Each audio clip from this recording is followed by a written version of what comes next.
In this video, we're going to talk about hiring people online. In the pursuit of building my agency, I've hired lots of people all over the world. I mostly use Upwork, I've used Fiverr, and a lot of different other platforms. And I want to go over some of the tips and tricks associated with hiring people online and then conducting an interview process. So hopefully more people could find collaborative partners. I found that you can find great people all over the world. However, integrating them into your organization takes a little bit of difficulty to do well. So that's what we're going to go over in this video. So first, for people that don't know, Fiverr, I would say, is a great way to meet people to get work done very quickly, which in certain instances is a great attribute. However, it attracts a lot of people who are building businesses around that concept of doing things quickly. So a lot of agency providers, people who have a lot of different clients. And so depending on what you're looking for, that might be good to get specific type of technical work done. It might not be the right person for you to have a collaborative partner over a long period of time. So you need to think through what are you looking for, and depending on what you're looking for, which platform is the best. Now in this video, I'm going to go over Upwork because Upwork is the system that I use to typically hire in people. So first, what you can do is you can write job descriptions and post job descriptions to the Upwork platform. The benefits of Upwork as a platform is it has a global user base. It does all payment management and legal escrow, so it kind of eliminates the need to worry so much about the financial side when you're networking with people, because Upwork has established protocols of how to set contracts with people, how to automate the payments, and give cover to both the employer and the employee. It is a great product that offers many different utility tools and services that I'm not going to go over specifically in this video, but you should check it out. So the reason I'm creating this video is because I'm actually in the process of looking to hire a social media community manager to help me. So I figured I would create these videos documenting the process so people could kind of understand how this works. So hopefully you can watch me hire somebody through Upwork. So let's talk about what makes a good hire. The answer to this is dependent on what it is that you're looking to achieve. So there's no good answer to what makes a good hire. However, certain things that I always like to look for is how do they present themselves during the interview process. So I want to reserve judgment based off of where they're at. I want to understand where they're at. And I'm also looking for people who are enthusiastic about working with me. Not saying that all of those people will wind up, I know, scaling up with me, but those are the things that I'm looking for. So the first step that I take to weed people out is in the actual job description. So I'm just going to open this. I posted this job description 24 hours ago just so I could show more than just posting, but how I'm actually reviewing the prospects who show up to apply for the job. So let's just review the job description first so everyone understands exactly what it is that I'm looking for, and also you could see kind of how I put the first test to hopefully weed people out. So I'm looking for someone to help me manage client LinkedIn accounts. This includes content calendar planning, social media posting, and spending time increasing social media organic engagement. The best candidate speaks fluent English, experience working with Canva and graphic design, experience using ChatGPT and Midjourney. For context, I manage a boutique digital marketing agency. I'm looking to partner with someone to help me grow my clients' social channels. I'm looking for someone to partner with me who can work alongside me in a project management oriented way to help with social media calendar planning and posting, increasing social media engagement, and core key performance indicators.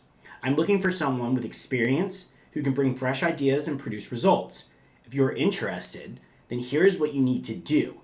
Any candidate who does not respond to all three instructions will be ignored. Please follow. Let me know why you are a good candidate. What experiences do you have? What excites you the most about this role? And what is your favorite book and why? I will be holding interviews with chosen candidates. Please respond so we can schedule time to connect. And then I, applied my attributes of what I was looking for price and project length. Now, the thing that I want to point out is this please follow paragraph that's nestled within the job description. So a lot of people from all over the world have systems set up on Upwork to immediately scan for keywords and apply to jobs. So a lot of people are trying to outsmart the system. Now, for me, what I have found is I don't want those people, because I don't want people who are looking to take as many jobs. I'm looking for someone who's the right fit for my position to work with me. So I have found that just putting this little hurdle into the job description immediately weeds out a lot of different people. So I posted this 24 hours ago. So now I'm going to go back to the proposals, right? So once you post it, that's it. And now Upwork does its magic. And now I have 17 proposals to go through and potentially chat with. So let's take a look. Upwork, what I like about Upwork is it shows various social proof. So you could see how much money people have been making, how often that they've worked in these remote jobs. And so these are the things that I'm looking for, because if someone hasn't zero earned, I don't have the social proof. So he might want the job, but I don't really want to work with him. I don't want to be a guinea pig. I'm always looking for people who have 100% or very high, who have good proposals. So let's just look at the first one. What I am looking for is to scan, and you'll see that this person read my instructions. So that's a great first sign. I'm confident we can do great together. I would love to work alongside you. I worked as an executive assistant for 4 years and 3 years as a virtual assistant to U.S. clients. I believe that my experience with an admin and social media will be beneficial with that. Here's a link to the LinkedIn profile I've managed before. Here's a link to the Instagram I've managed before. Here's a link to the YouTube. Here's a link to the TikTok. Tools I've experienced with Asana. Okay, so this is a great application. Just for purposes of the video, I'm going to look at this, guys. Let's just see.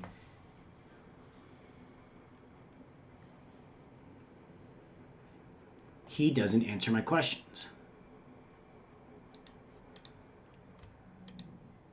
So he will be ignored. He talks about himself. So this is a really great, just weeds people out. Let's look at Anis. He answered our questions. Here are the most prominent businesses I've worked for an SMA, social media marketing expert. He has no LinkedIn, which is kind of what I'm looking for. But he does write the books, so that's not bad. He doesn't have 100 though, like Crystal. This is another 100, top rated.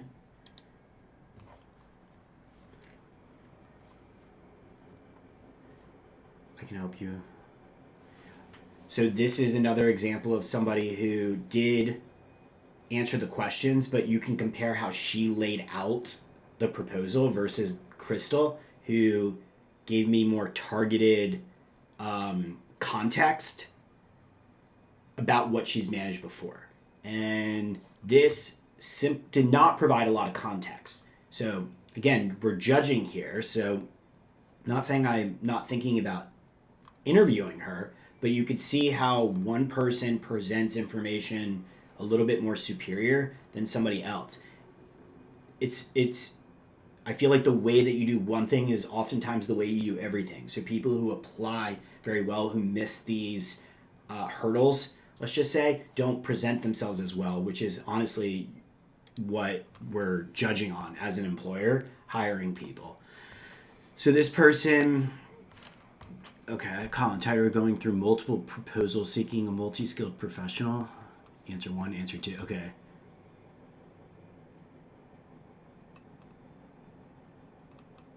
Okay. So let's read. Let's give her. She's presenting herself well. Let's see where she's from. She's from Pakistan. Okay. Colin, tired of going here. I am a dedicated. I'm also like when they write a lot because I'm judging how good their English is, and it helps me. Then when it's simplistic, I need to then obviously get them on a call and hear them talk, because sometimes I can tell that other people might have written this or they use ChatGPT, which isn't bad, but I need to understand how good their English is to be able to converse with me most effectively, especially in written format.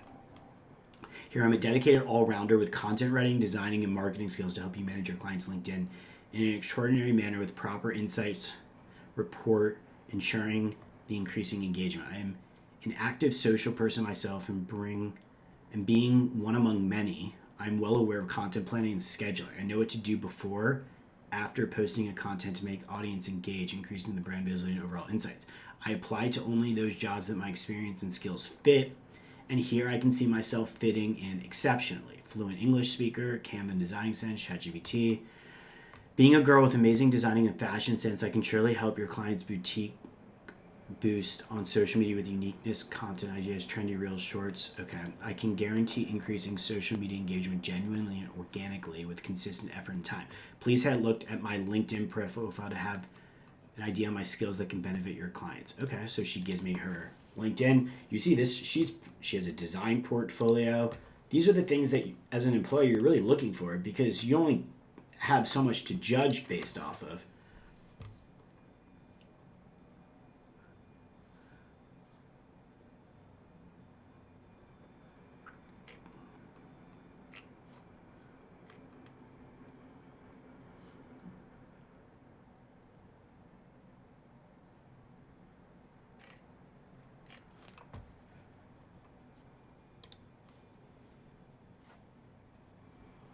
I like her. She really, I think, gets LinkedIn, so that's good. Let's keep looking.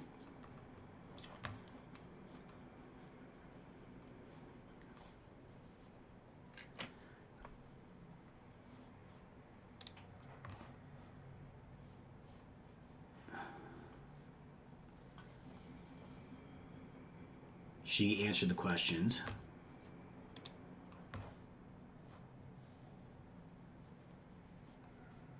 She did answer the questions, but is not as eager as the other person. Did answer the questions.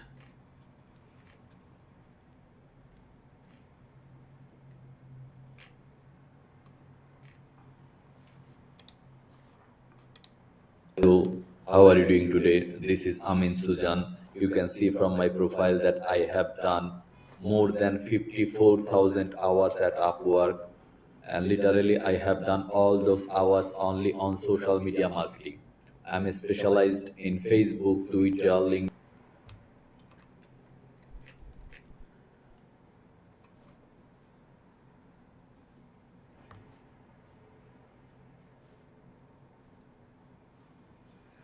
I work closely with a boutique digital marketing contributing to the growth of client social channels. I'm enthusiastic about working in project. As a man think, I've read that. Okay, that is good. We have some good prospect. There's so many.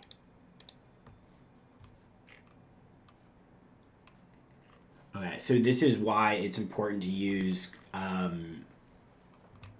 certain criteria, because you got to cut people off. Like, I'm never gonna. They might be good, but 90%. I have too many good candidates. So let's just stick with the 100% at the price point that I was kind of looking for, which you see Upwork is kind of doing that. So she is.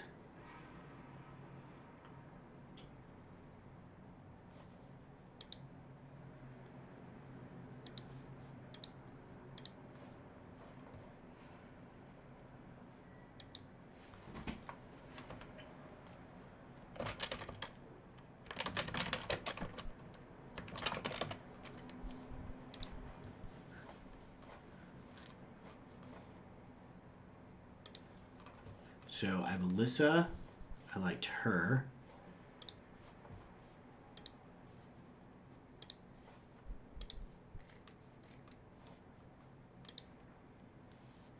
I liked her.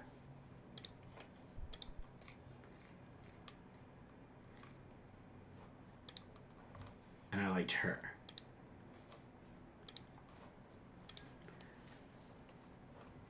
He was okay, but he's more expensive and has a less rating.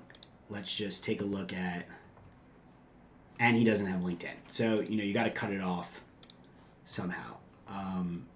Let's look at the person that she helped. International Contemporary Art. She has 3,000 followers.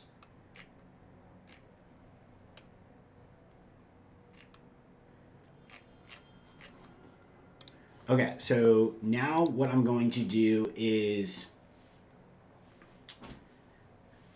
message them.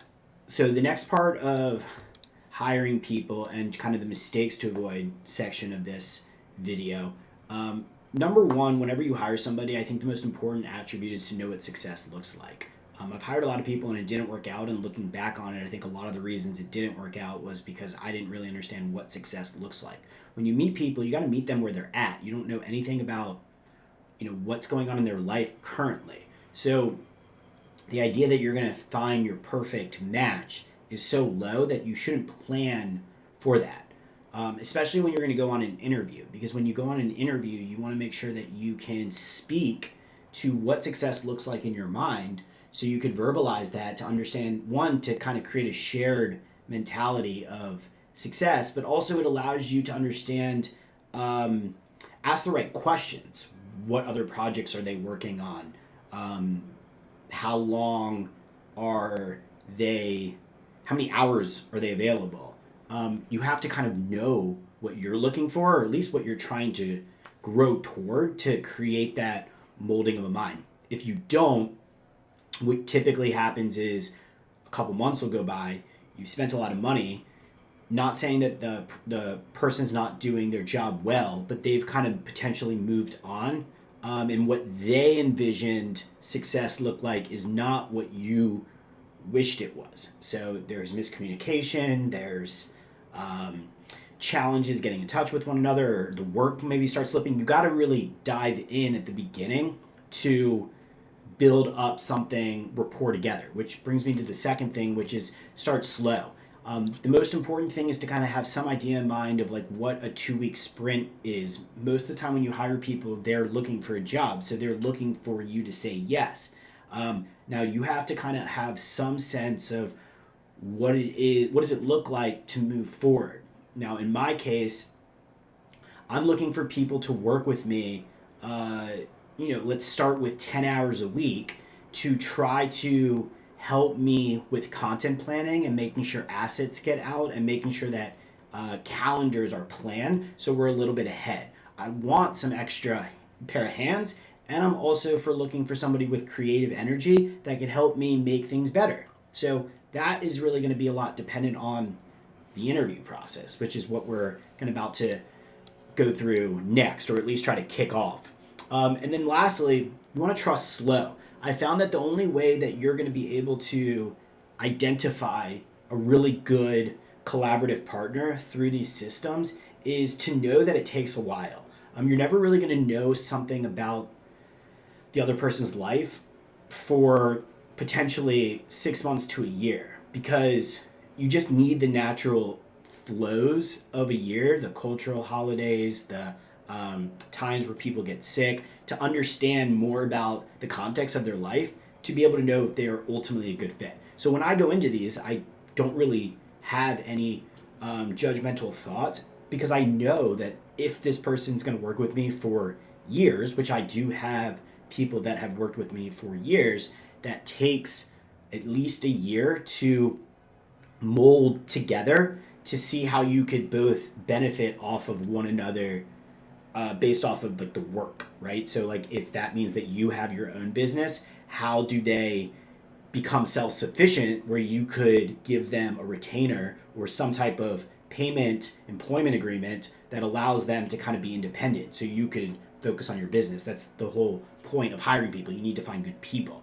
And you don't want to immediately give them all of this responsibility, because you're not sure whether or not they deserve it, they want it. They might say they want it now, but they might realize that it's a lot more complicated to do certain things, or it gets repetitive, or for me, my client might change, or something might change within the business that might require them to change what they're doing, and then that might not be exactly what they envisioned. So the point is, you got to trust slow in this process. So the next part to kind of kick off the interview process is I'm going to reach out to the people that I think were good, and let's see if we could get them on a call.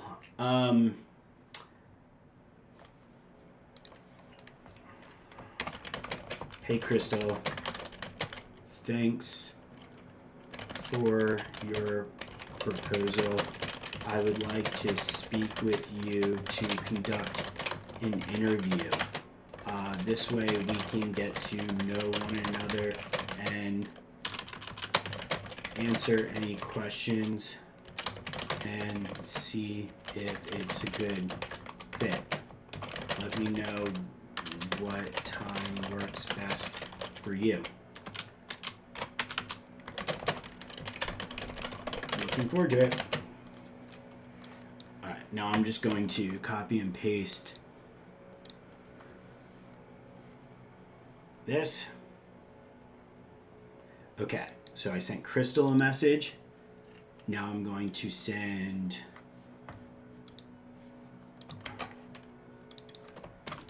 Roy Kamei. Roy Kamei? Roy Kamei, yeah.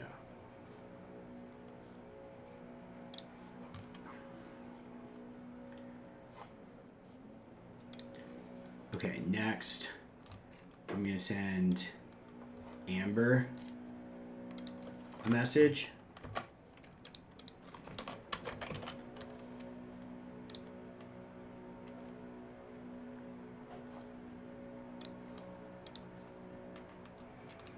And then I'm going to send Alyssa a message.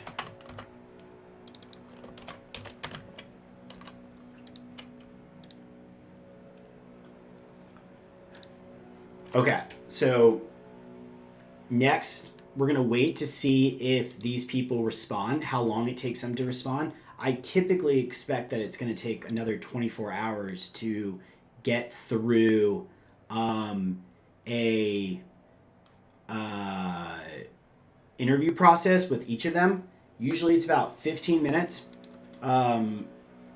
seeing what happens. Do they show up with their camera on? Do they show up with their camera off? It doesn't matter. We just need to have a conversation, see how well prepared that they are. Did they do research on me? Did they do research on my company? How does the conversation go? That's the next thing that I'm looking for. And typically what I do is I break up the interview process into 2 steps. The first is the discovery call, which is what I'm trying to have with these 4 prospects. And then if that goes well, I'm going to offer either in the meeting or after the meeting to set up a secondary meeting for what I call a strategy session. And the reason I do that this way is because, one, I want to break up touch points. I want them to have an opportunity to digest meeting me, understand the opportunity, and then really judge them on the strategy session. How prepared are they to strategize? Because we're going to have a conversation in the discovery, and then we have the ability to now chat in a chat log. So I don't really want to meet them again to strategize unless we are starting to kind of work together and we're clicking. If they're asking good questions, if they have some things to speak about, then we can get on a strategy call, and that's typically when I'm starting to get closer to make a decision. Do I want to proceed? Do I want to set up a 2-week sprint? Do I like what they're doing? Do I want them to continue? And then I want to start paying them. So we agree on an hourly rate. They continue to go, and then I kick it out for 2 weeks or 30 days to give them a trial, paid trial, to do work. oftentimes, depending on how the interview goes, I might even hire two people to do that process together. This way I could still judge at least two people on how we're working together. And if it continues to be going well, hopefully I would expect by 30 days in to have some sense of what I want to do with the role. Either give it to one person, divide and conquer, but typically give it to one person and let the other person expire like our contract on Upwork. And so I hopefully have one person, then I can try to see over the not like a 90 days, if we're 30 days in, another 60 days, how do we get them to be somewhat self-sufficient? So I could determine if this is a good expense to take on. If the person is helpful, and I have found many people who are underpaid, very helpful, make me better, make me be getting better results for clients, be getting better results. So I'm looking for people that can kind of run with that so I can take the credit and it's a fair exchange to allow me to have the freedom to work on some other things and spend my day a little bit differently. So I was talking because I kind of had a feeling that somebody would respond almost immediately. That's a good sign. So I'm available today. We can schedule right now or within 2 to 4 hours from now. There's no time like the present. I like to not put pressure on the prospect in this moment. I want them to come in prepared because sometimes when you put people, like she didn't know that I was going to respond, so I don't know what she's doing. I don't know if she's ready for it. I want her to be prepared. So I'm going to say I'm available throughout the day. Let me know what time works best and we can hop on a Zoom call. And you'll see this is like going back to the service side of it, why Upwork is helpful, is they've been doing this so long as a system that they give you a lot of context, right? This is the stuff that I want to discuss on a call. Let me know what time works best for you and we can...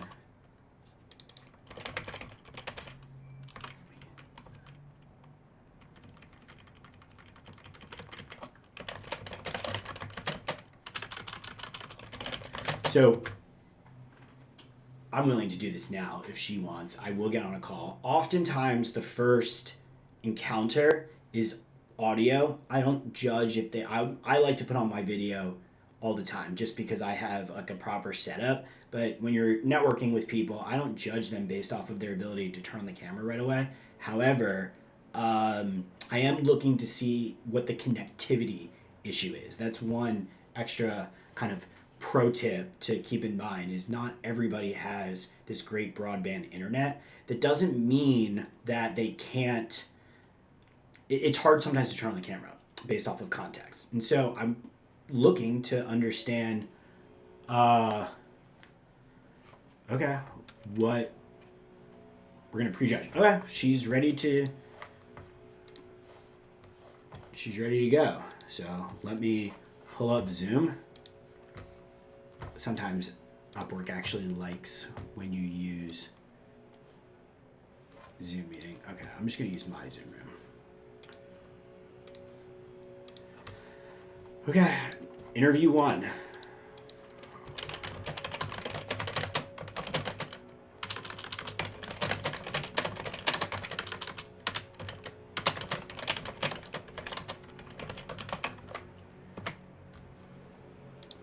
So let's see how this goes.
Okay.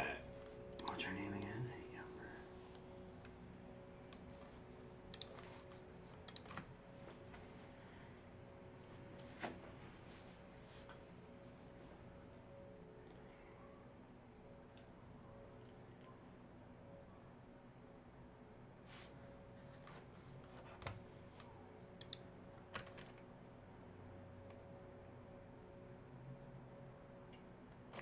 Hello.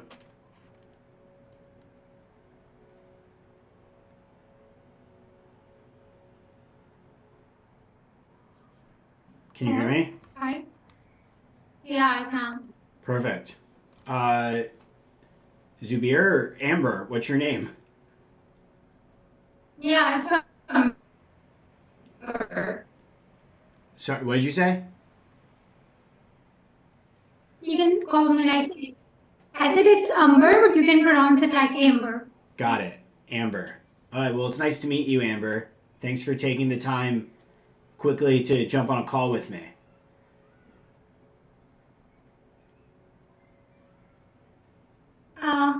I guess my internet is not working fine. I can't hear you well. Yeah, I think your internet is Let me not. check. Just give me a minute. Sure, take your time. Yeah, let okay.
Can you hear me now?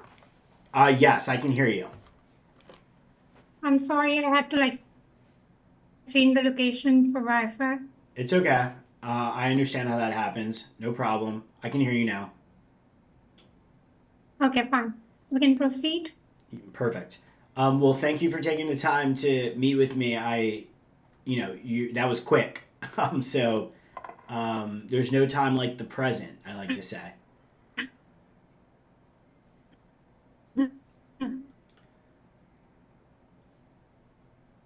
Actually, like I'm new to Upwork. And it's been like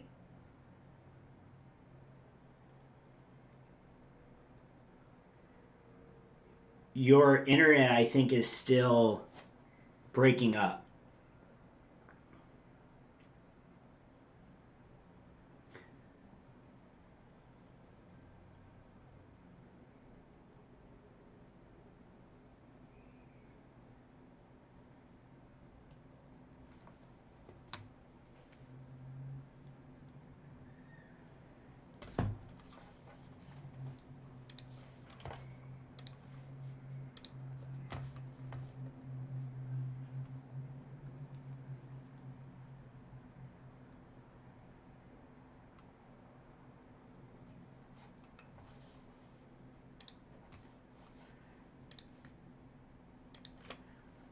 Okay, we have Alyssa responds. I wanted to talk to her. I found that people in the Philippines. Can you hear me? hello, I'm back. Perfect. Yeah, I can hear you. I think you seem better now. Yeah, sorry. I guess it will go good now. It's okay. I'm so sorry. It's okay. So tell me about yourself. Okay, it's me, Amber Khan. I have done my bachelor's and master's degree in mass communication from University of Karachi. I got a gold. I stood gold medalist in my like academics. Other than that, I have been freelancing since 2019. I have graduated in majors like advertising, public relation, and marketing. I have been doing freelancing as a content writer initially for both local and international market. I started from like Facebook, LinkedIn, and then Fiverr, and now I'm like exploring and working on Upwork. Other than that, after doing content writing for a few years, I shifted to like content designing. I am certified a graphic designer. I did that course from a well-recruited institution here.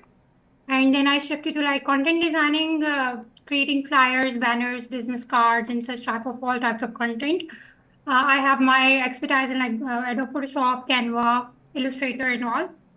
Recently, I'm working on like digital marketing and social media management and marketing. I have recently completed my digital marketing certification, and now I'm looking for a mixture of skills, like doing social media content designing as well as marketing for different clients. As far as I have done some work for clients on Upwork, I have recently designed content and managed EcoSweeps Trading. It is a UAE based company. I'm doing work for them.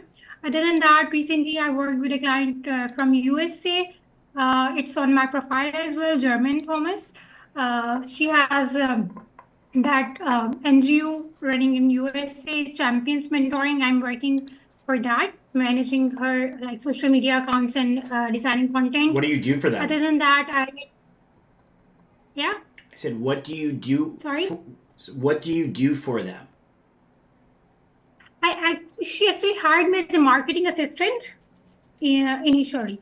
So I was like assisting her for marketing things like designing content, especially like brochures, social media posts, and writing copies and captions for the accounts, the organizational profiles and accounts. How many posts? Are you still doing that?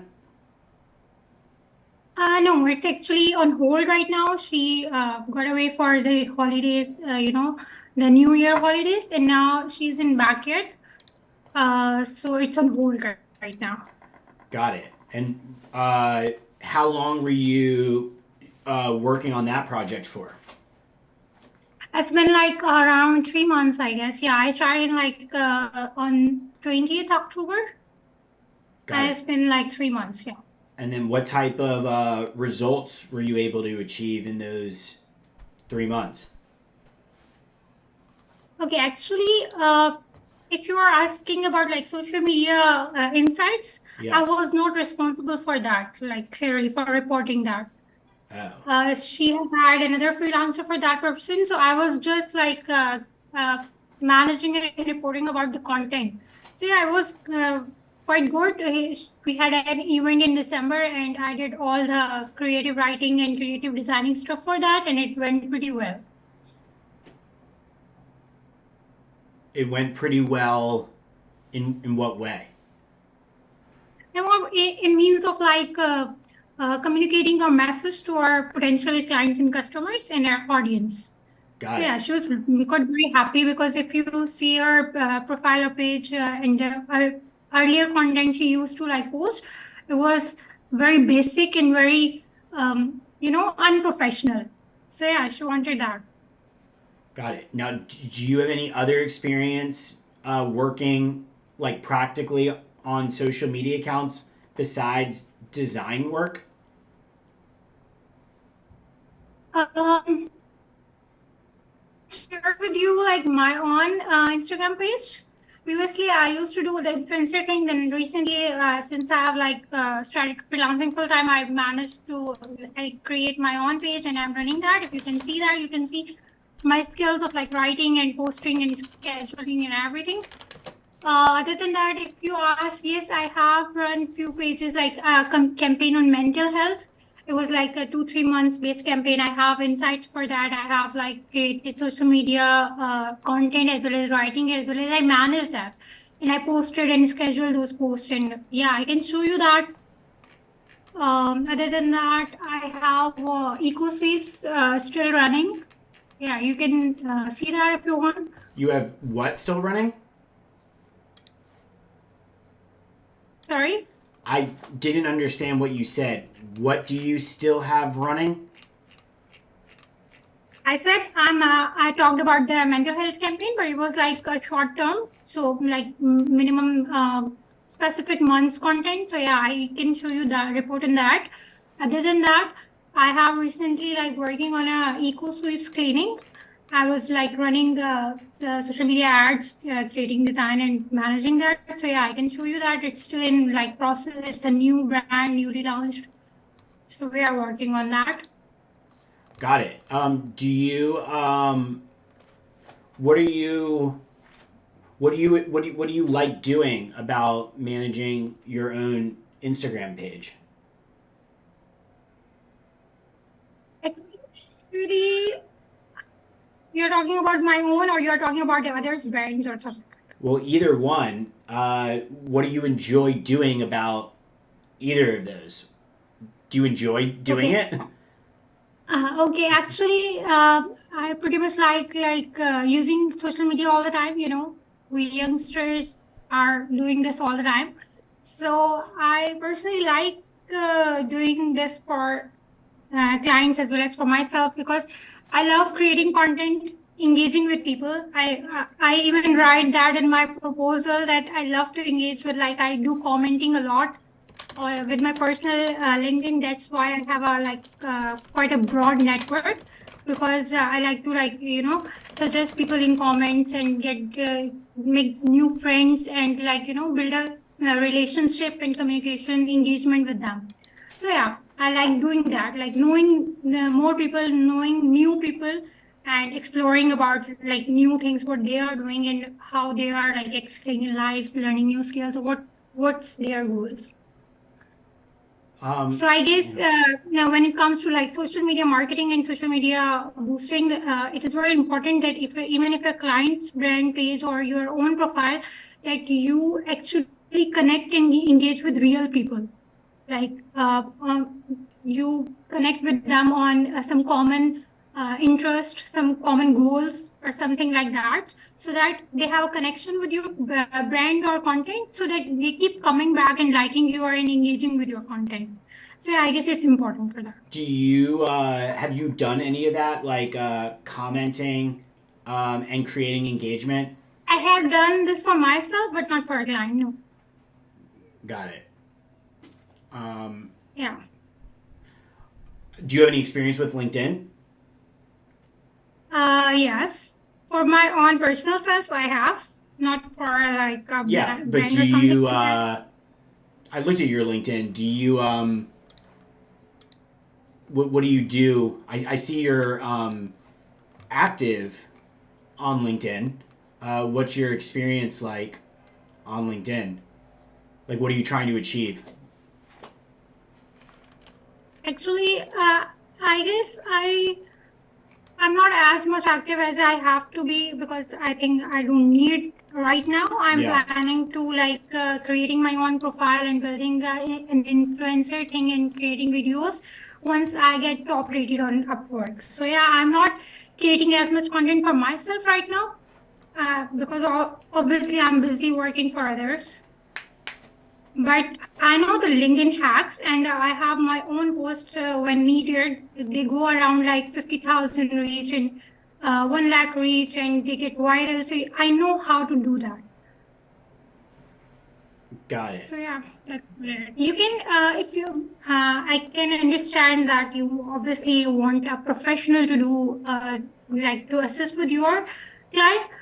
We can also run a 1 week test, and you can just analyze if I'm working well. If you do you think that I can engage and I can boost insights. So yeah, we can do a trial as well.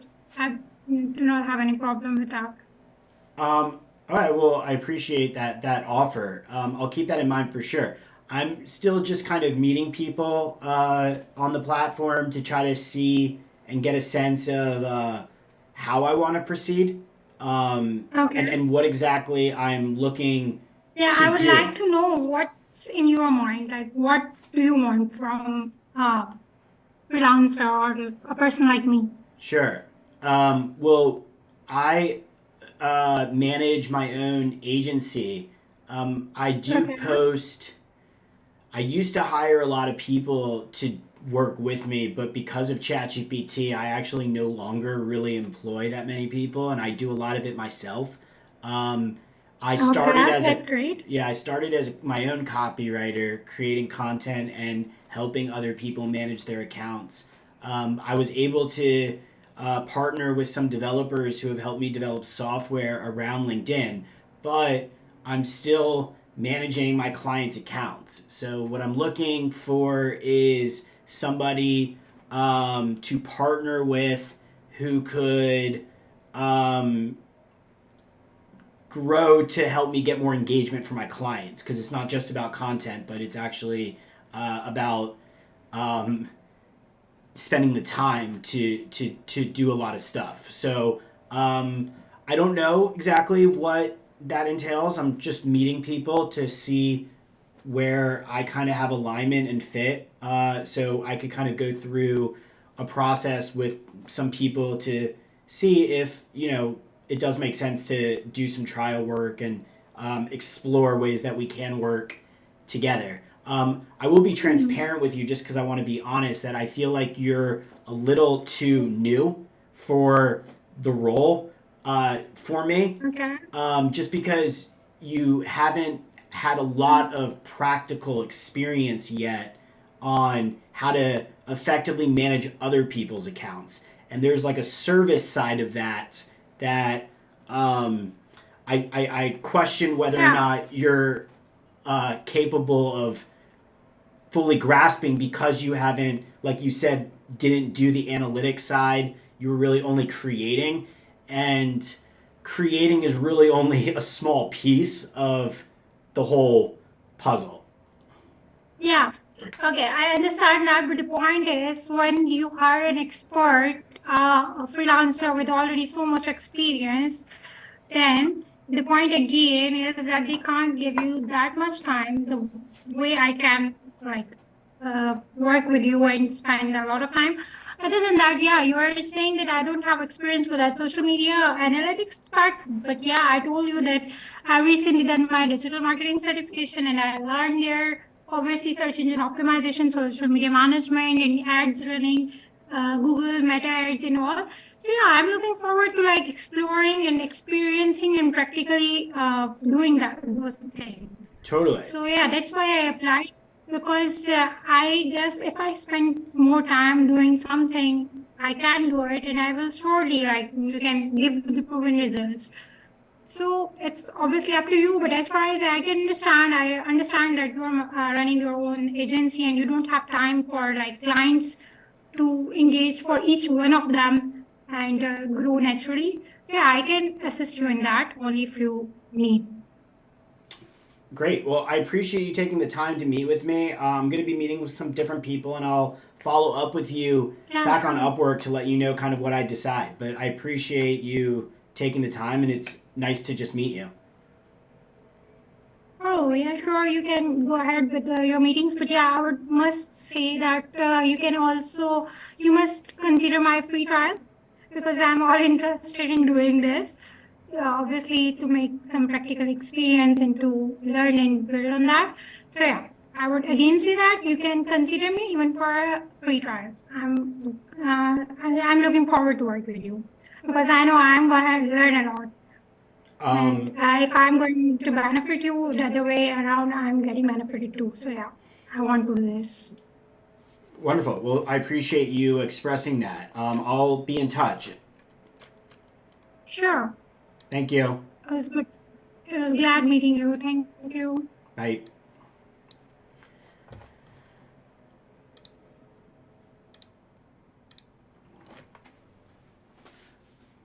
Okay, next up we have Alyssa, who's going to come into the room in about 10 minutes or so. Um, initial thoughts on Crystal, very nice, just too novice for what I'm looking for. We need to know what success looks like. And for me, it's not training somebody in another time zone. I'm really looking for someone to be self sufficient. And not saying that she can't grow to be that, but you got to meet people where they're at. And her proposal was great, but she's no practical experience that it would require me to have a heavy load of training. And I know that she wants that. So success for her is work with me. But success for me is not needing to babysit um, and retrain everybody. I would prefer to pay more for somebody who has more confidence in their own skill sets, and that's honestly what the end goal is. Is she just doesn't? She's it's not her fault. She's confident in her desire to want to work, but not very confident enough in her skill set yet to feel like she could start making an impact for me. So next up, we'll have Alyssa and see what her deal is.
Hello. Hi.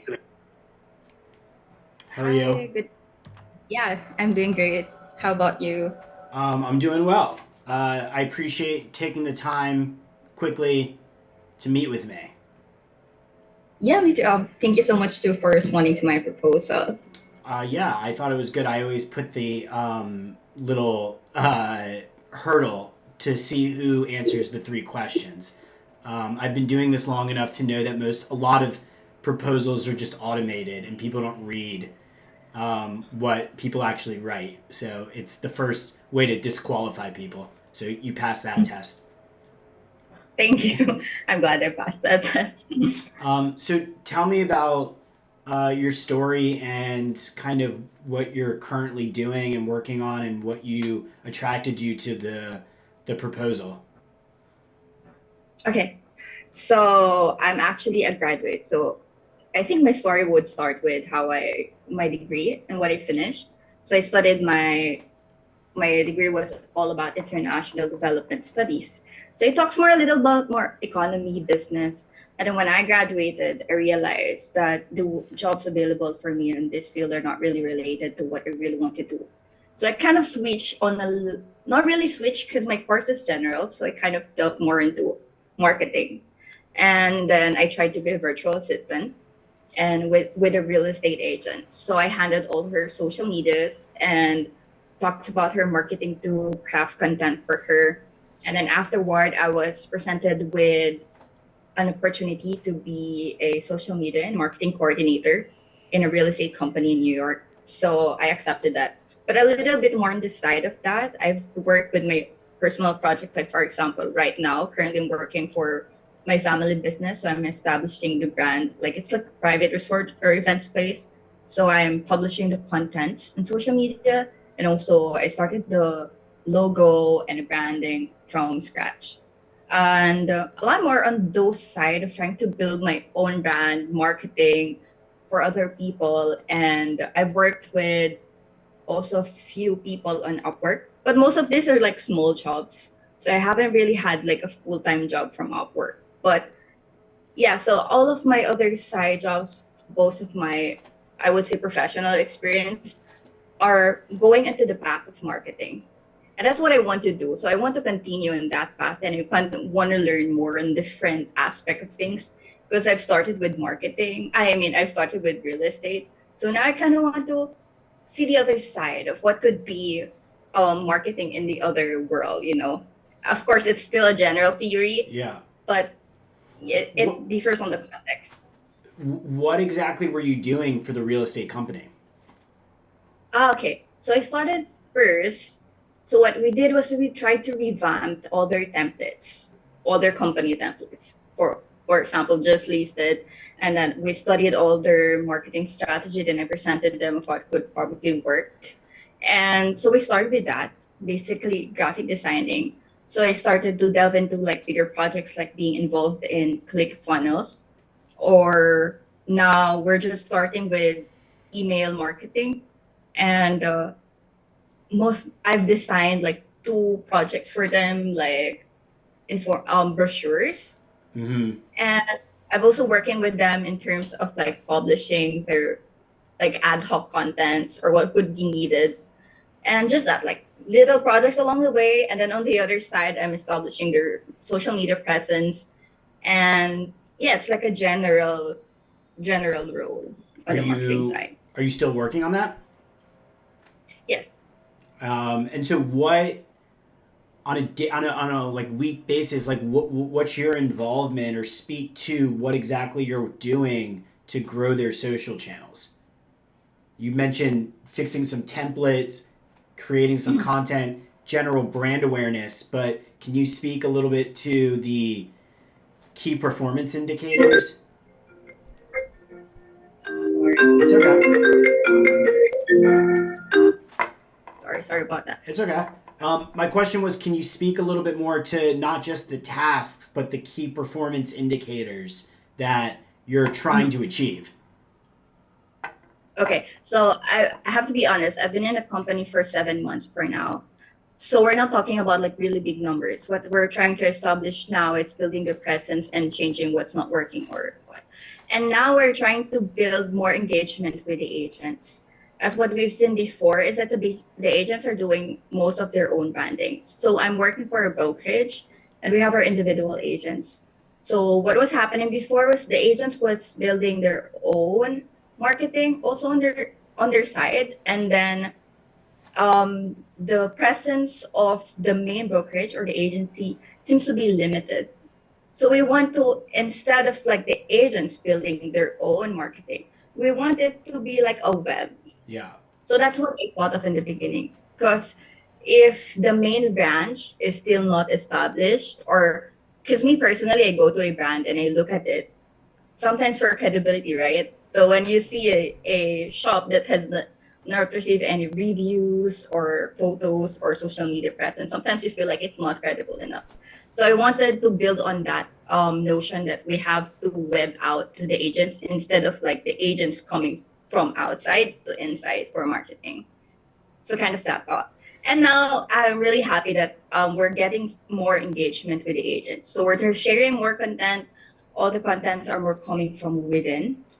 And for example, also when it terms to like the papers that I did, the brochures, it's very important that we establish key informations and then we write it in a way that it's very, what do you call that? Informative yet concise, so that all the people in the company, because we have this inside sales agent, and they talk to, of course, the clients, and they need to have this information and still in the course of marketing. So that's more on how I would say building the brand. We did increase a lot of engagement over the years. Like I think we've seen like 30% increase in terms of engagement and reach in the company's social media. And what platforms are we talking about? We're talking about YouTube, Facebook, and Instagram mostly. Okay. Do you have any familiarity with LinkedIn? Yes, I do. We still do post a lot of. I wouldn't say a lot. We do content on LinkedIn, but I wouldn't say it's probably like the main channel in the Yeah. company. But that's the next project that we're actually thinking of.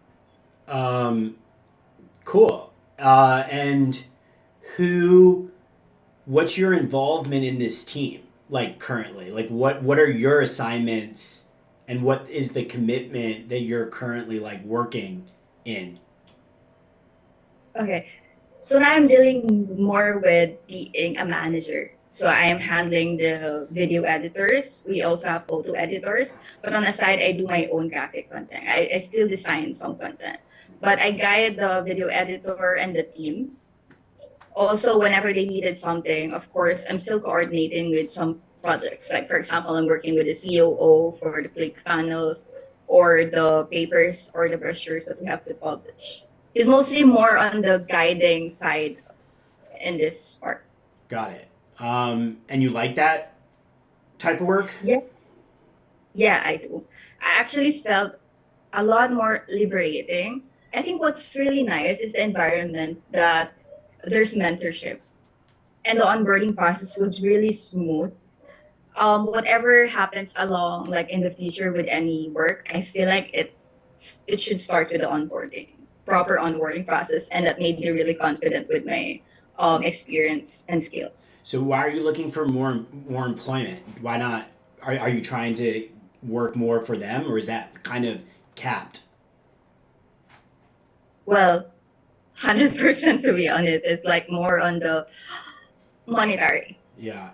and also learning on the other side. I want to, because like what I've told you in my proposal is that I wanted to, like try different things, grow.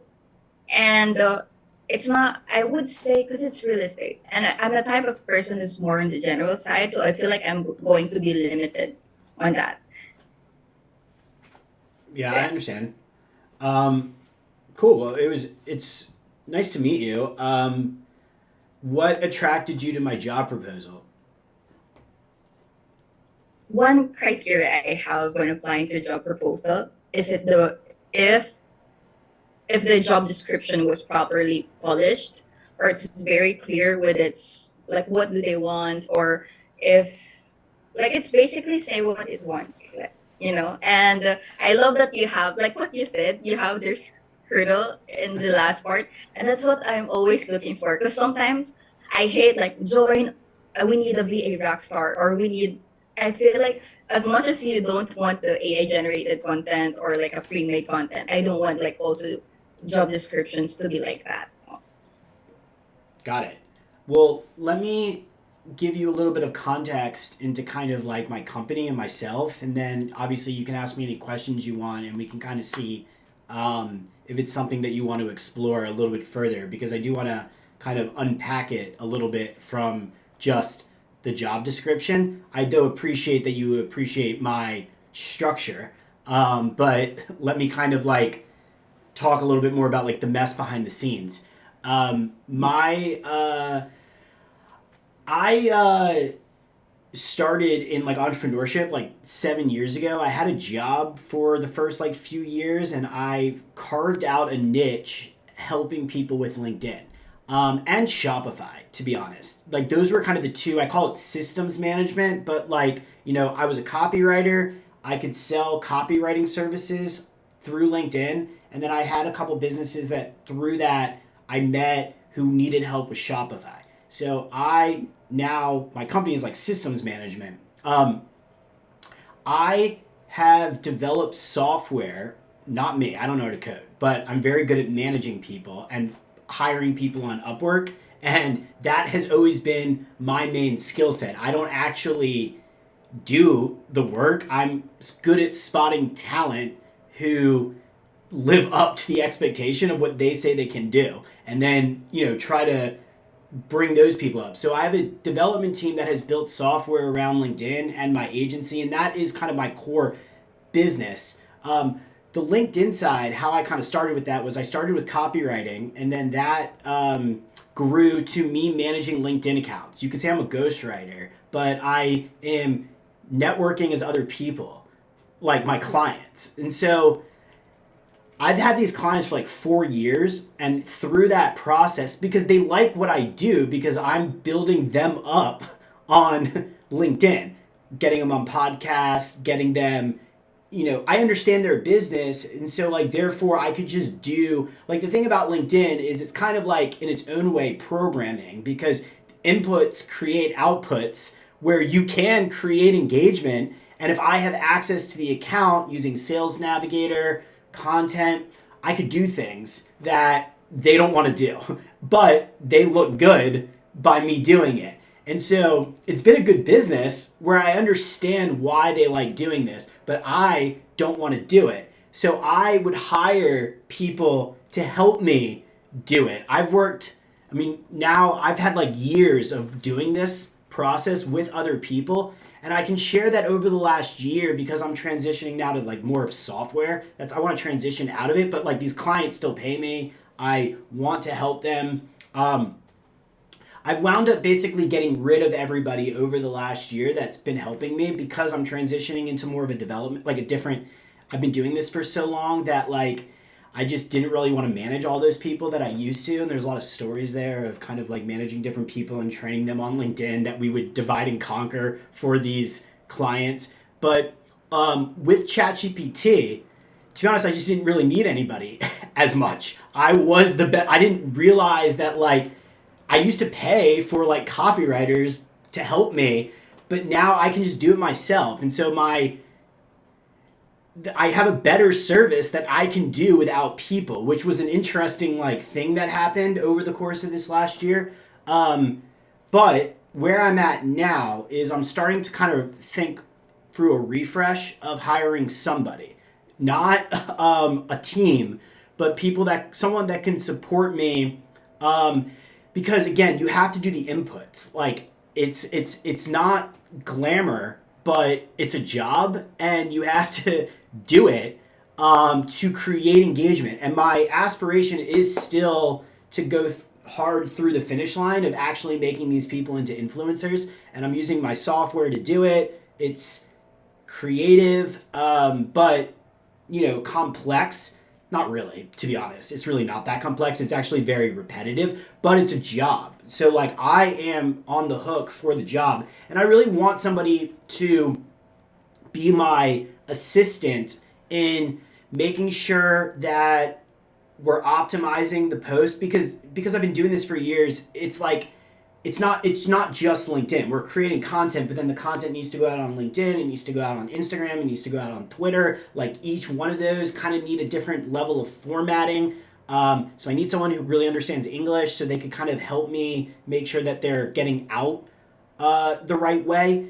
And then also, one of the things that I want to really do is to go hard for my clients on commenting on other posts, because I'm getting a little bit into LinkedIn, but like if you optimize somebody's profile to really speak to a target audience, which is how I started by doing copywriting, just helping people share their story on LinkedIn. I would network with people and people would share with me their dreams and aspirations. And then you look at their LinkedIn account and it's like, where is that? Like, how would anybody know that? And the thing is, when you're networking with people, to use your time to tell somebody something different than the first impression was doesn't help you with networking. So it's about optimizing someone's LinkedIn profile, making it really clear, creating compelling content, and then commenting a lot on other people's posts in creative ways. And that part of it is actually what I'm really trying to want help with, because that's the stuff that the clients don't want to do. And also, it's stuff that I want to help with, but I don't want to be on the hook of having to do that every single day, most for my clients, because I want to do it for myself, finally.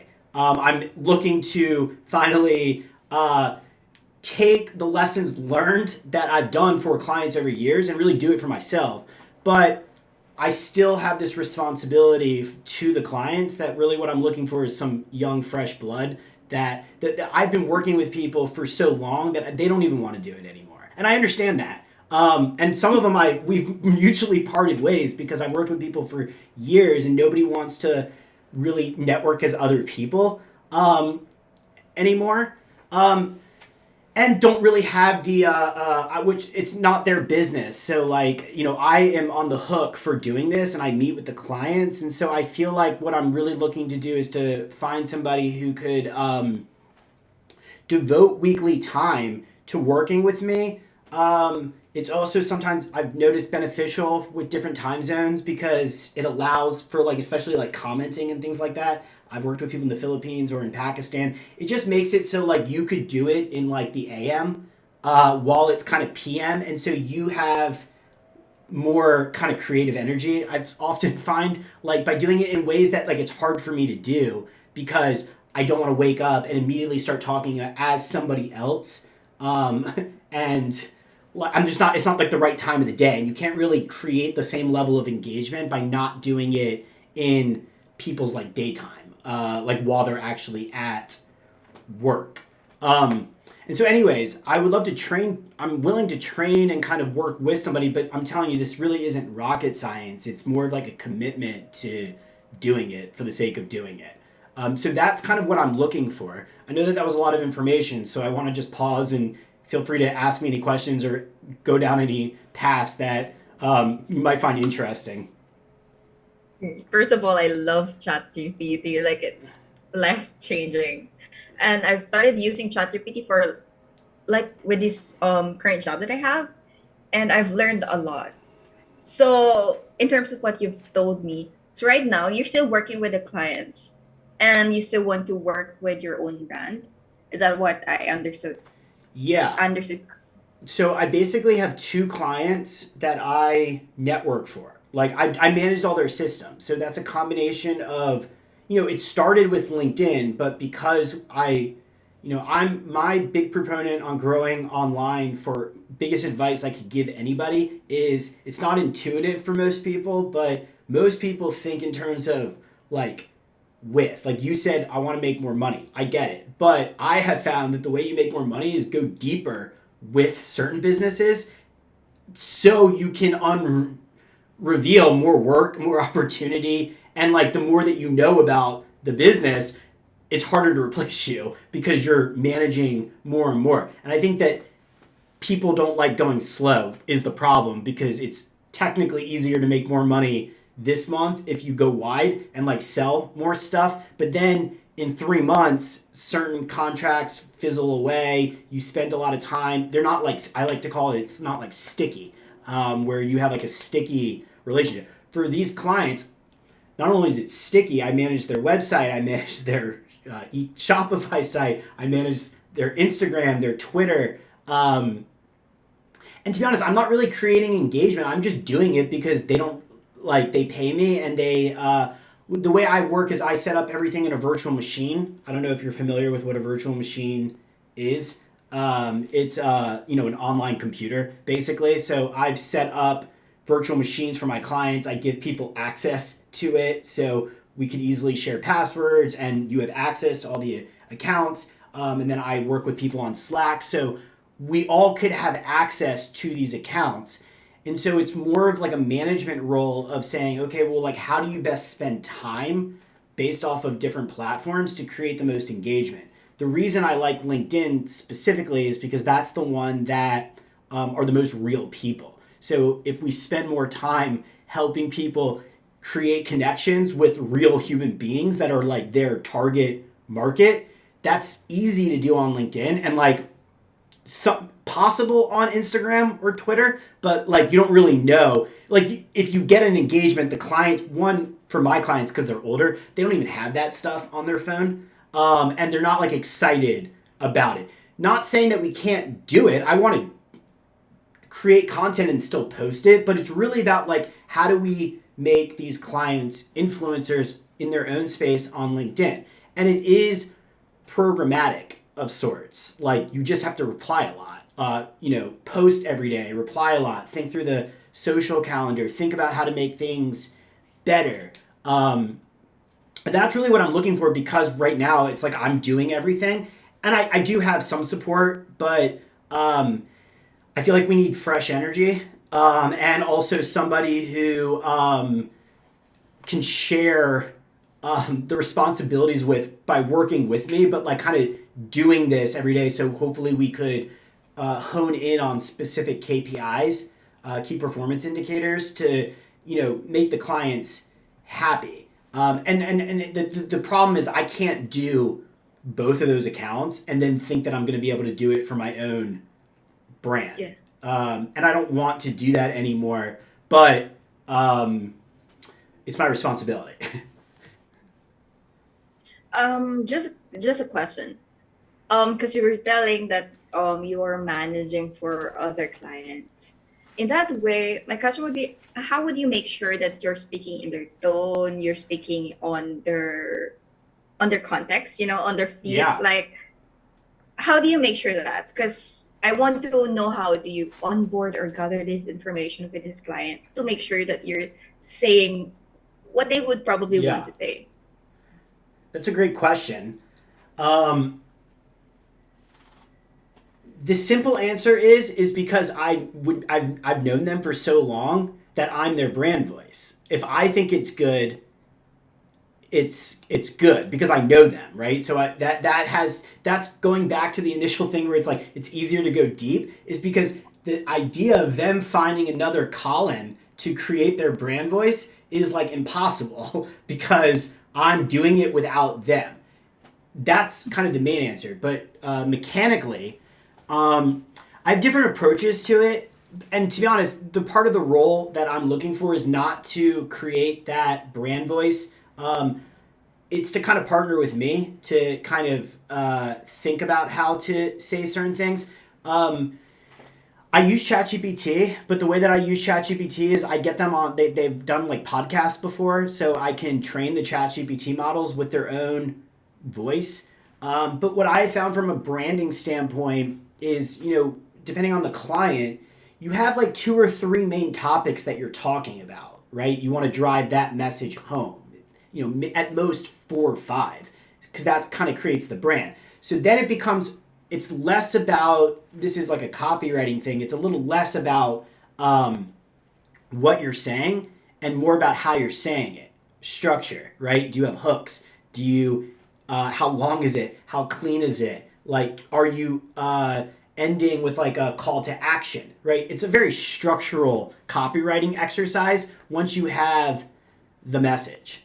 And I write them. That's why it's like I don't need anybody else. I used to need people because I didn't want to have to sit if I got sick or something like that.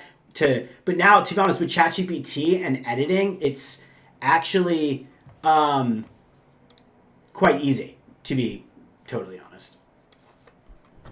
And if you're going to describe the work description in like, you're going to say it in like 3 words or probably Yeah. 3 descriptions, what would it be? I would say I want somebody that is available during specific hours of the day to spend time in the virtual machine. Now, how they're spending the time in the virtual machine could be a conversation, but time spent creates output. So some specific tasks would be understanding those clients' needs in their LinkedIn account and potentially either reaching out to new people, connecting with new people using Sales Navigator. That might be potentially it. And also replying in comments. So you asked me, like, how do you know about how to do the brand voice? The content is important to know the brand voice. I wouldn't expect you to have to kind of like create the content. You could, as I'm doing it, potentially like see what I'm doing and probably come up with your own. That would obviously be helpful, but that's not really what I'm looking for. The brand voice when it comes to actually networking activity is less important. It's more mechanical. Like, for example, replying has nothing to do with the brand voice. It's dependent on the context, right? It depends on what you're looking at. And also, what I would say is that people don't really think about is when you comment, you don't want to comment to the person that wrote it. You want to comment to the audience. So if you're thinking about like how to create a comment that, so for example, if someone writes a great list of 7 things, give them an 8th, and then thank them. So do you understand that has nothing to do with brand voice? That's like mechanical of just, I understand that you said there's training, but like that's more about just looking at it and being somewhat creative on how to spark engagement. And what I have done, and I'm happy to train people, is what I've always done is honestly getting this stuff, understanding what to say is like more about the mindset of understanding where you're at in terms of like the what I call micro conversion. So if you're trying to just get engagement, you don't need to, you're speaking more about what you're commenting on than anything to do with the brand. So it doesn't really matter as long as you're spreading positivity. The client, like, it's good. It's a good look for the client that the client wouldn't say anything because you're spreading goodwill to the network. Does that make sense? That's one example. When I'm chatting with people on LinkedIn, that, yes, does need training, but again, it's about micro conversions, meaning, I don't know if you are ever on LinkedIn, but I'm assuming, do you get reached out to a lot of people who just pitch you stuff all the time? Yes, Yeah. everywhere.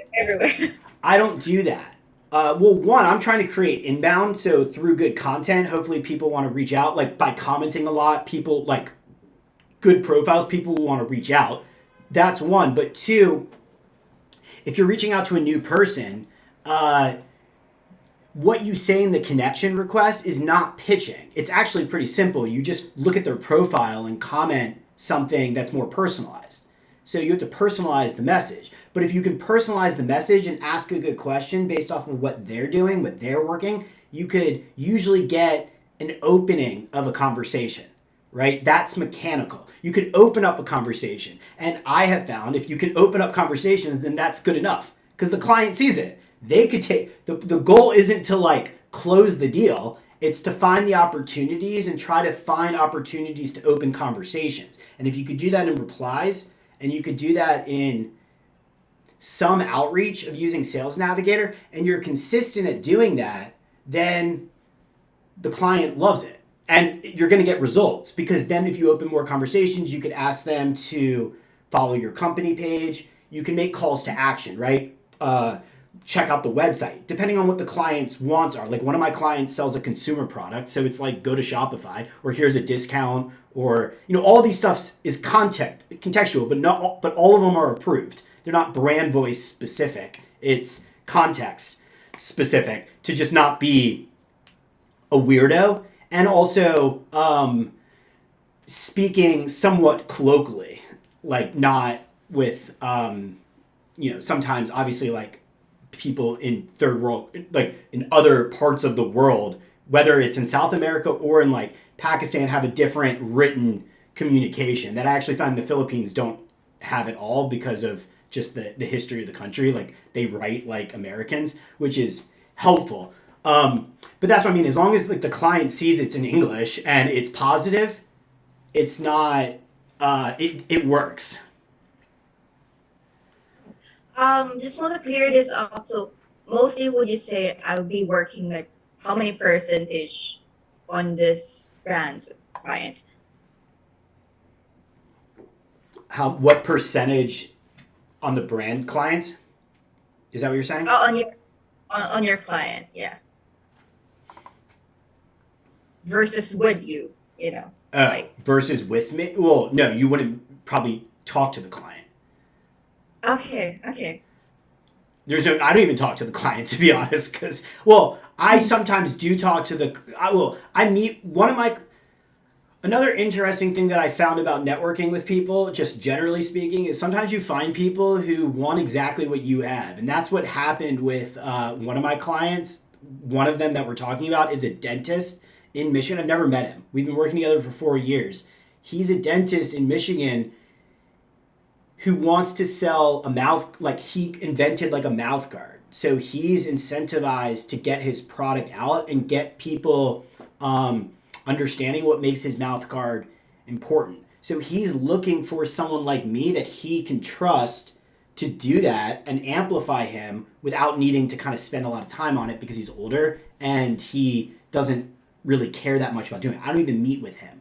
But we text. I always encourage him to send me pictures of himself so I can layer it in to kind of make it, we could direct or influence. And he gives us accounts. They're helpful, but I've been working with this person so long that he doesn't really want to get on a call unless there's like a problem. And I care enough about building him up that the answer is, if me and you are doing good work, he sees it ultimately. The problem is I want to do better work for him, because I don't want to do it, but somebody needs to like reply every day or like help me, because he's not helping me. So now he wants to outsource it to me, and I need a collaborative partner to do it with me, so it's not all on me. That's one client. And the other client I have a weekly meeting with.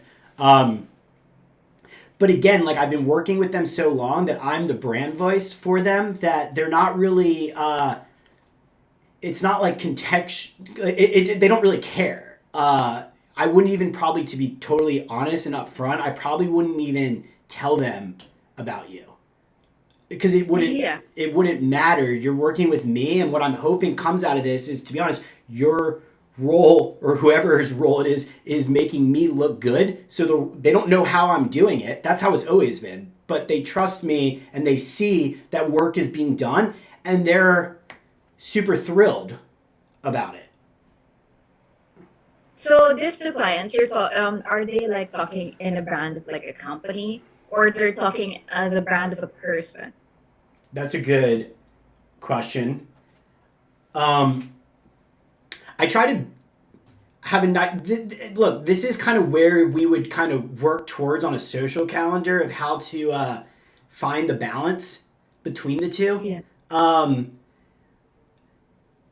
So what to answer your question, what my strategy is right now is I'm trying to do both, where I create like a ChatGPT style like booklet, I call it, that's very brand heavy. That's like, what I usually do is I take like a YouTube video that has to, I call it like getting a primary source. So I get like a YouTube video. For one of my clients, it's a cloud-based software that sells like document automation and like benefits administration. It's like a large cloud-based software that he's selling to large companies, like B2B companies. So the challenging part about his software is it's so configurable, but it's not self-serve. So he's looking to partner with larger companies, B2B,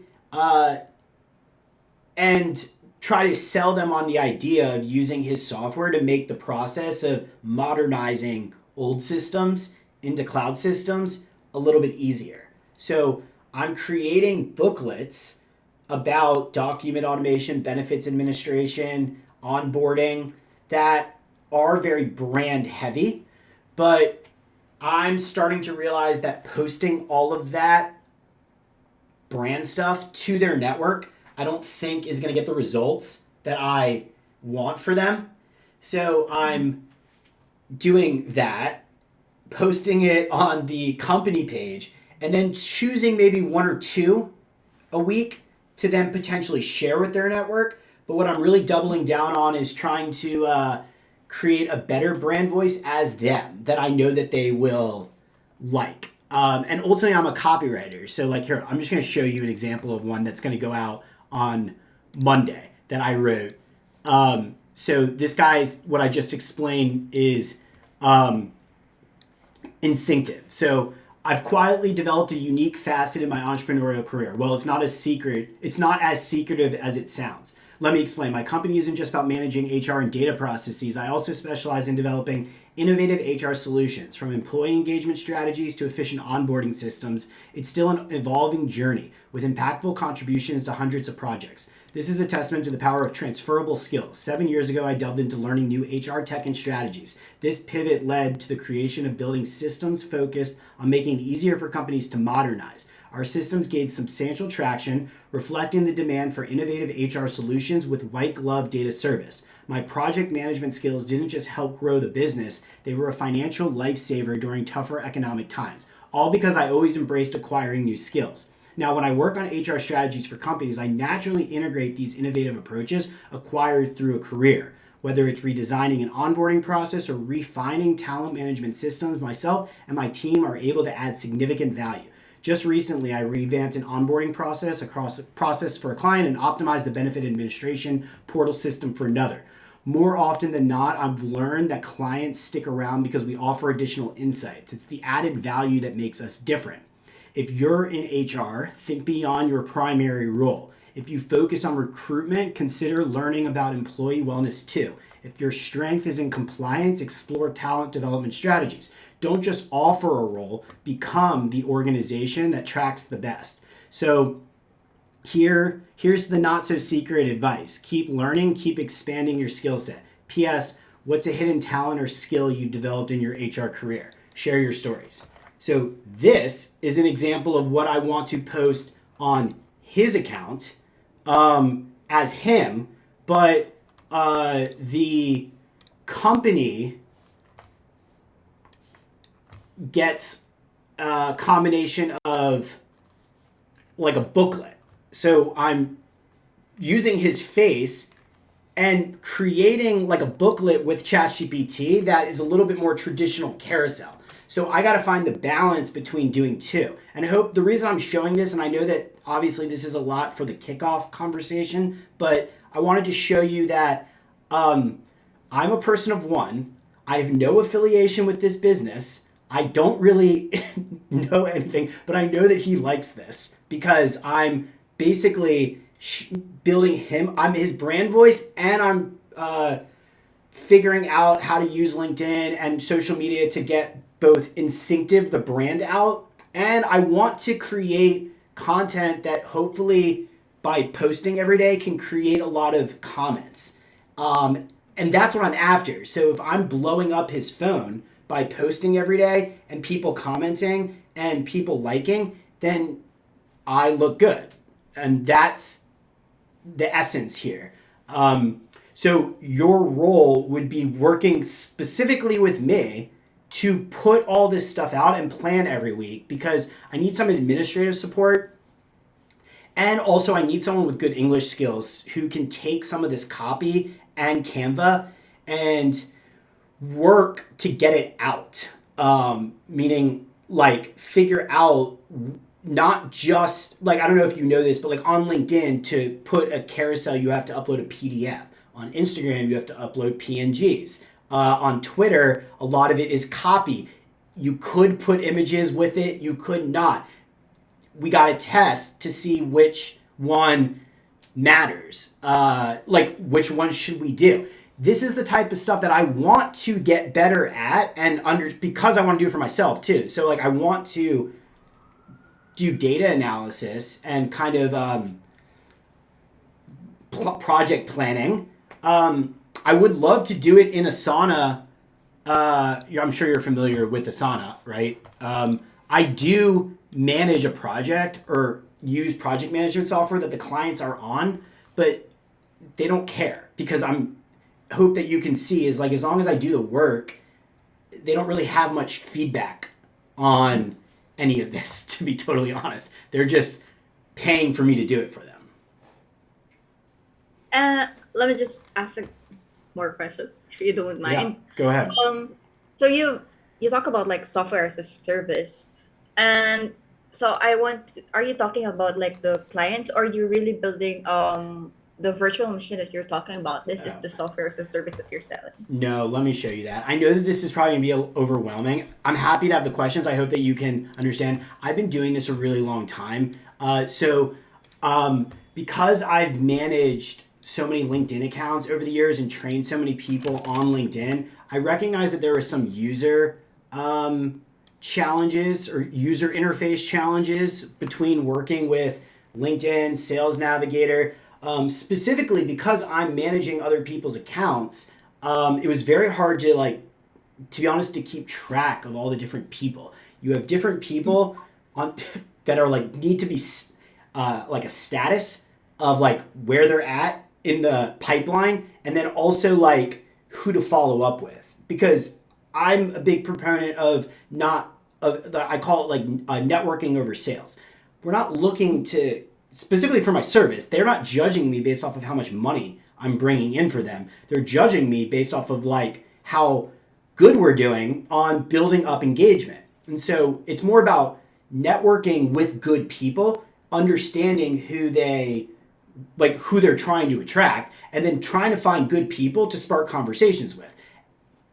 When you do that well, the data becomes really overwhelming. That like I started with spreadsheets, then I went to Airtable, and then eventually I used Airtable to get to a point where I could hire developers to make it way better. So I have a Chrome extension. This is mine. This is what we've built. Whenever you go to a profile page, I'm basically bringing CRM tools to the LinkedIn browsing experience. So it's scraping data from the Google Chrome browser and then having a way to add comments, manage, tag people to a follow-up calendar, create lists, and stay better organized. This way, I could access other people's data and also give them tools to potentially tag people on their own. Because that was another thing that was kind of hard, is I encourage my clients to communicate. Like when you said you asked me about like how do you do the brand voice? You're right, I can't sometimes. People ask a question or say something and I'm like, I feel like this person knows this person. So I, yeah. Or I look at their chat history and I'm like, oh, they met. So I don't say anything.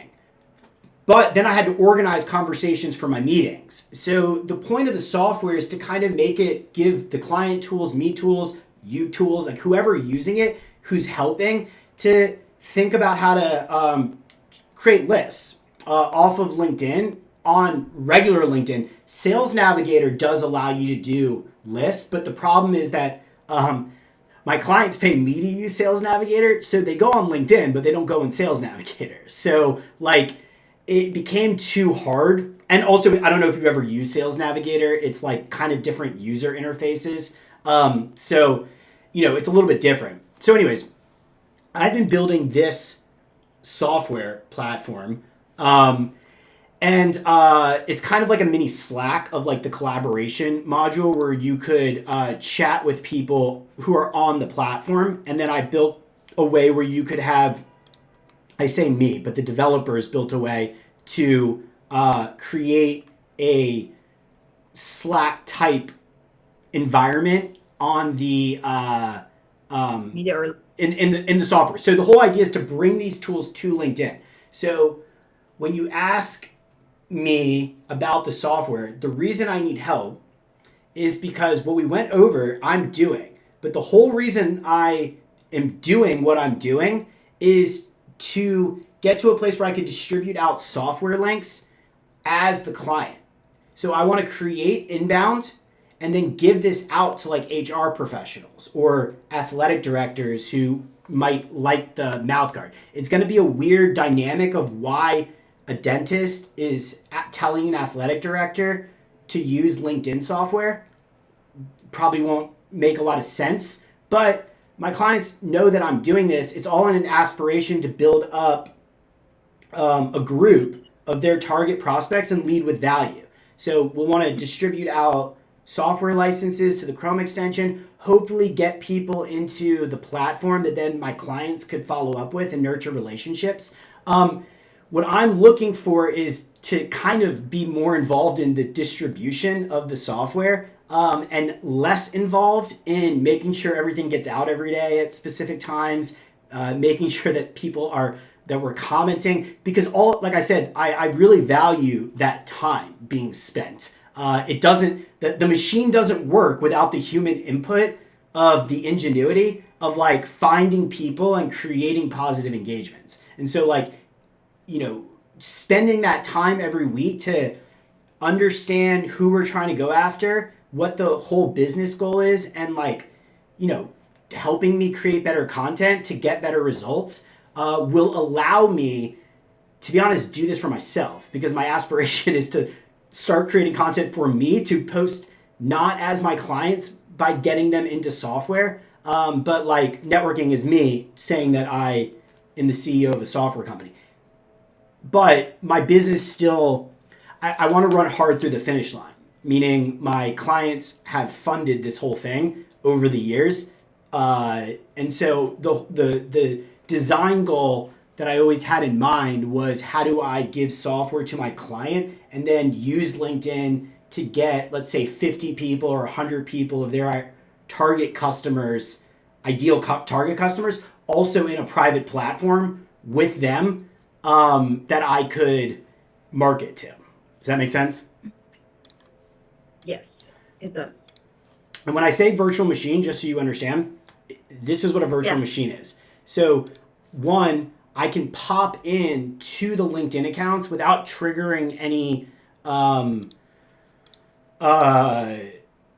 notifications or anything. It just makes it a lot, to be honest, more pleasant to work with, because things are a little bit more organized with like things like different channels, or we just have multiple computers in the cloud that we could manage passwords in a more organic way. And part of the reason that I developed the software was it allows me, through the Chrome browser, if I'm on Gary's account, to open up his like Clipper, like, and lists, so I could also kind of network on my platform with Gary. So if like there's an open, let's say, like message that I have a question for Gary on, I could go and like tag, save this person to a list, right? Drop a comment. It's just meant to kind of make it a little bit more collaborative. So for example, if you said, how much would you work with me versus the client? Probably none. But if you were helpful in creating engagement, I'm not hiding you. You could have access to the software and help ping Gary with, not saying you have to answer it, but that's part of the service, is like making sure that he knows that he needs to respond to this comment, or we should follow up with this person, or like What should we write to nudge the conversation along a little bit more? Those are the types of things that the software is meant to just help with, because otherwise, like, I used to use Slack with freelancers and things like that, and it just became a big mess of like, throwing links, and it wasn't like but my clients just didn't do it. They would just say, tell me to organize it. So that's the essence of the software. Does that answer your questions? Yes, it does very well. And going on more on the task or the role specific questions, when you say you want someone who's available, on which time are you planning to start with? Like, on how much time are you planning to start with initially? Yeah. I like to start small. That's just the way I've kind of found to work, because I don't want to put pressure on anybody to get results. Like I said, onboarding is important to me too. So the way that I would want to start would be probably like 10 hours a week, mostly spent either in meetings with me or access on the virtual machine to start the process of like actually replying. And then knowing that, to be honest, you could, I know that I'm faster at this than most people, but I like to say that I don't want to spend more than an hour in any person's account. An hour a day should be enough to start some conversations.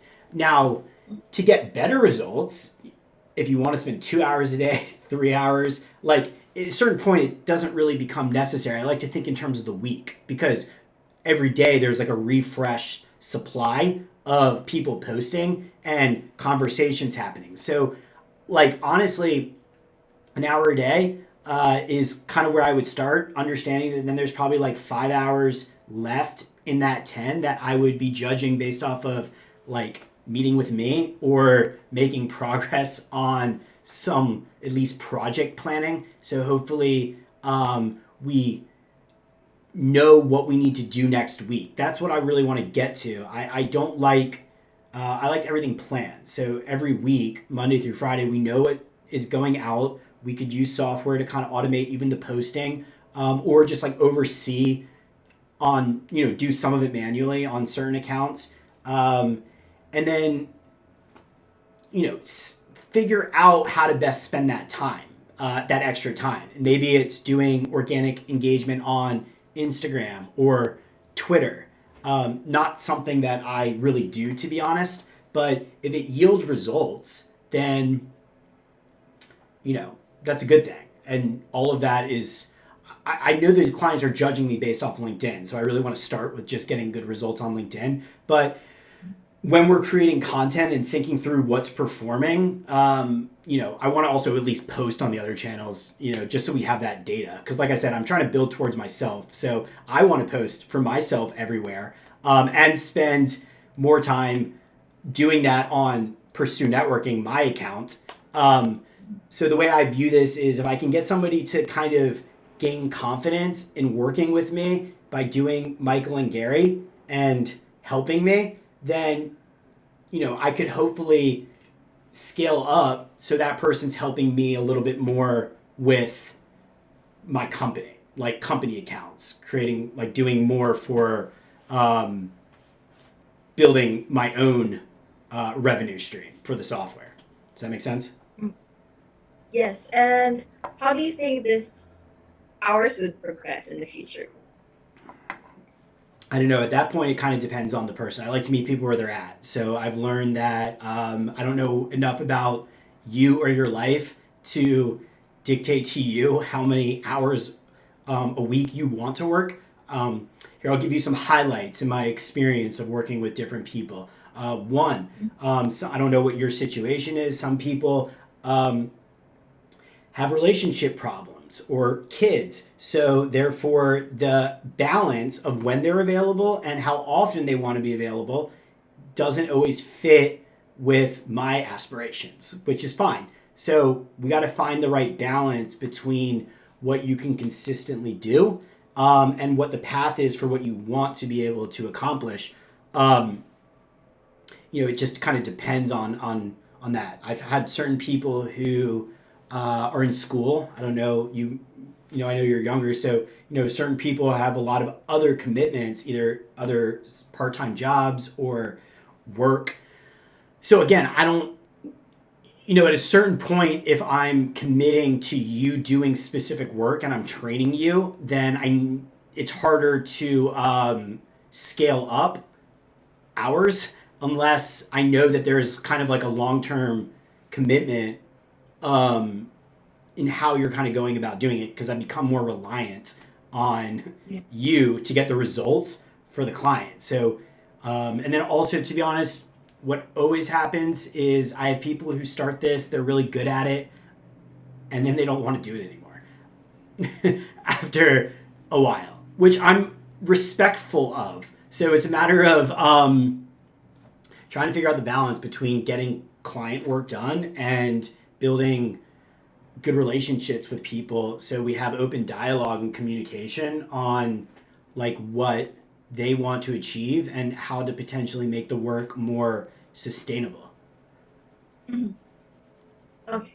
And just on the question, like, do you work with your like freelancers before, like directly on Upwork, and you track their time, or like, I haven't really tried like time tracking, to be honest. I've done both.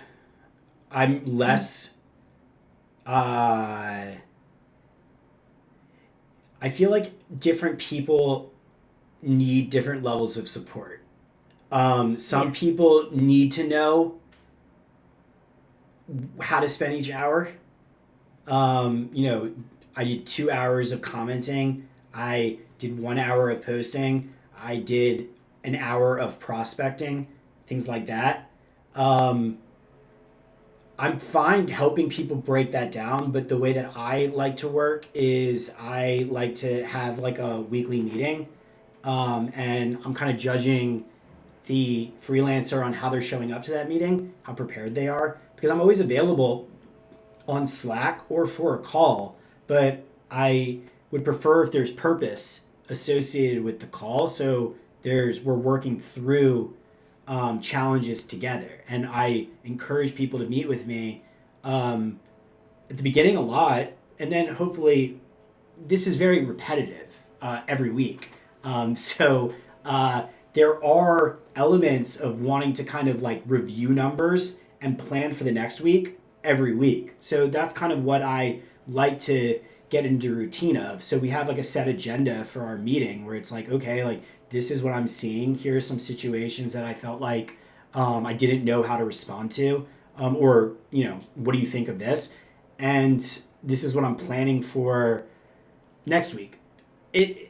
There's lots of different ways to spend the time, but we need kind of alignment over what you're doing and how it's achieving the goal, which in this situation, to be honest, for me, is just making the client happy. So it's less, I would say, I think that's why some people lose motivation after a while, because they to be honest, either want to help me with like the software side of it because it's a little bit more interesting than the client work because it is repetitive.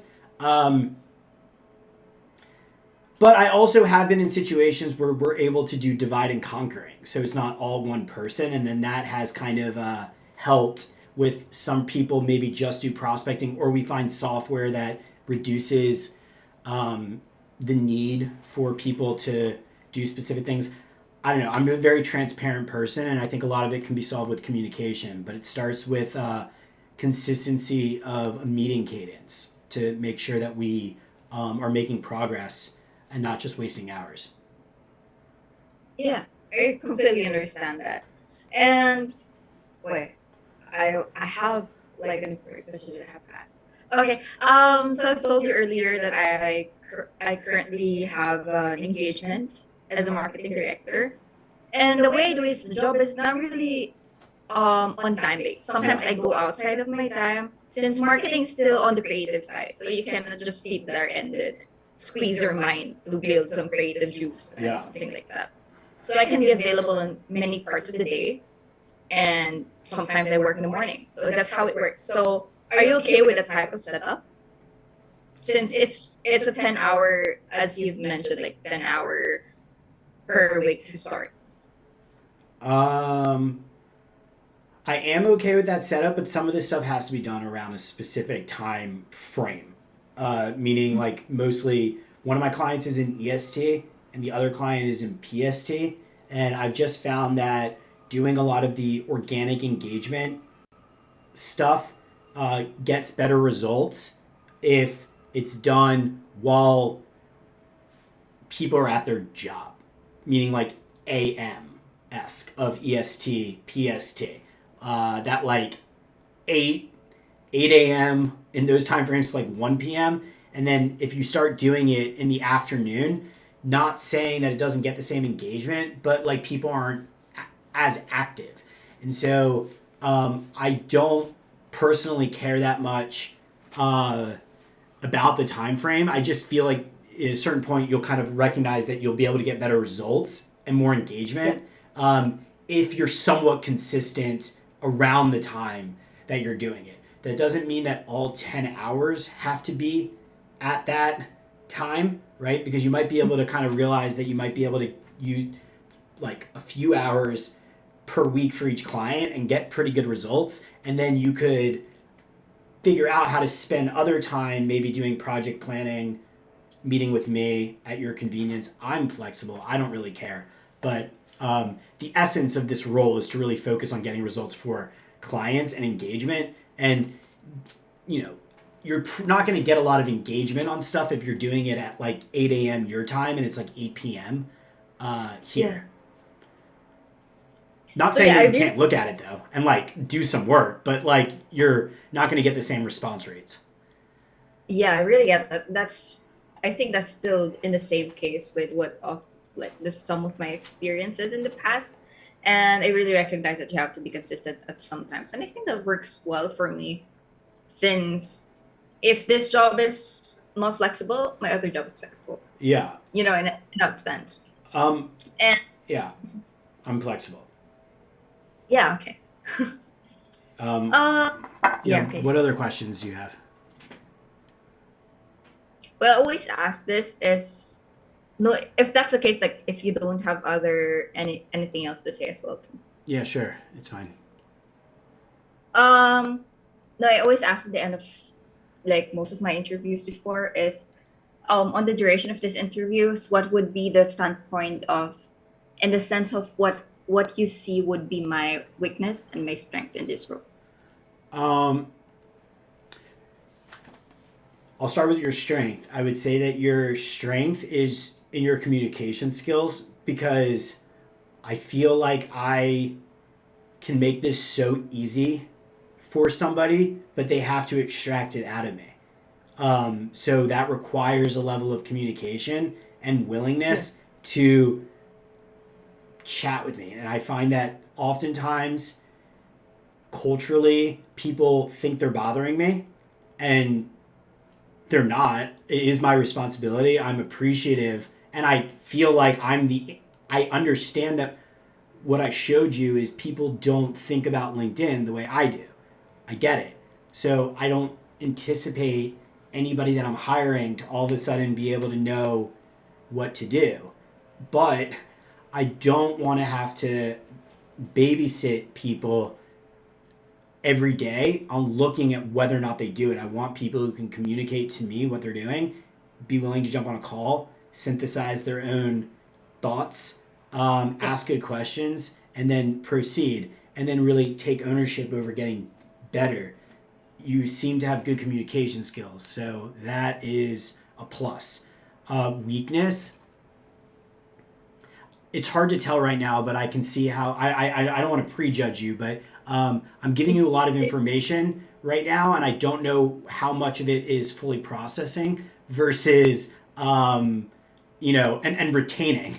And I get that. What I would say is, I'll say this is, the next steps for me would be to kind of pause, and then we could set up another meeting and do a little bit more of a strategy session after you've had some time to process what I'm doing, and like what we talked about today, to be in a better position to kind of, see how you retain some of the information, because it's a lot of moving pieces. But to be honest, that's kind of what I'm looking for someone who's not like shy about the challenges with all the moving pieces, but is excited to kind of help to explore it together.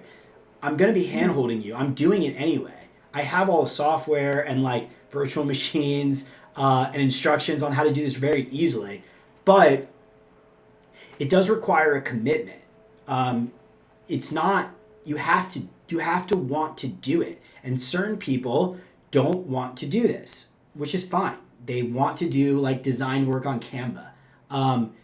And that's a piece of the puzzle, but like my whole business is putting it all together for people. And so I got to work with people who want to put it all together. And I find that sometimes that's not exactly what all freelancers want. It's a little overwhelming to try to be in the position to put it all together. You even said in your marketing job, you're a piece of a larger team, right? And so you're not owning everything. I am.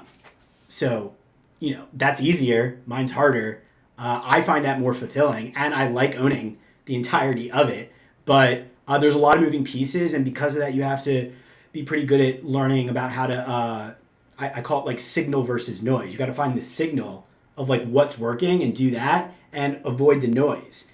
That, I don't know yet whether or not you're good at that. I'm not judging you that you're not good at it, but like it's hard to tell that until we have a little bit more time pass. You've retained kind of what we're doing, and you could help me think through a little bit more about what like a strategy looks like. That would be the next conversation. What are those 10 hours look like? I wouldn't want to set you up. I want to set you up for success. So like we have to kind of have that discussion of like, what do you spend the time on, and make it in a way that you're not walking away being like, what am I going to do? But like excited to see how we could work together. Does that answer your question?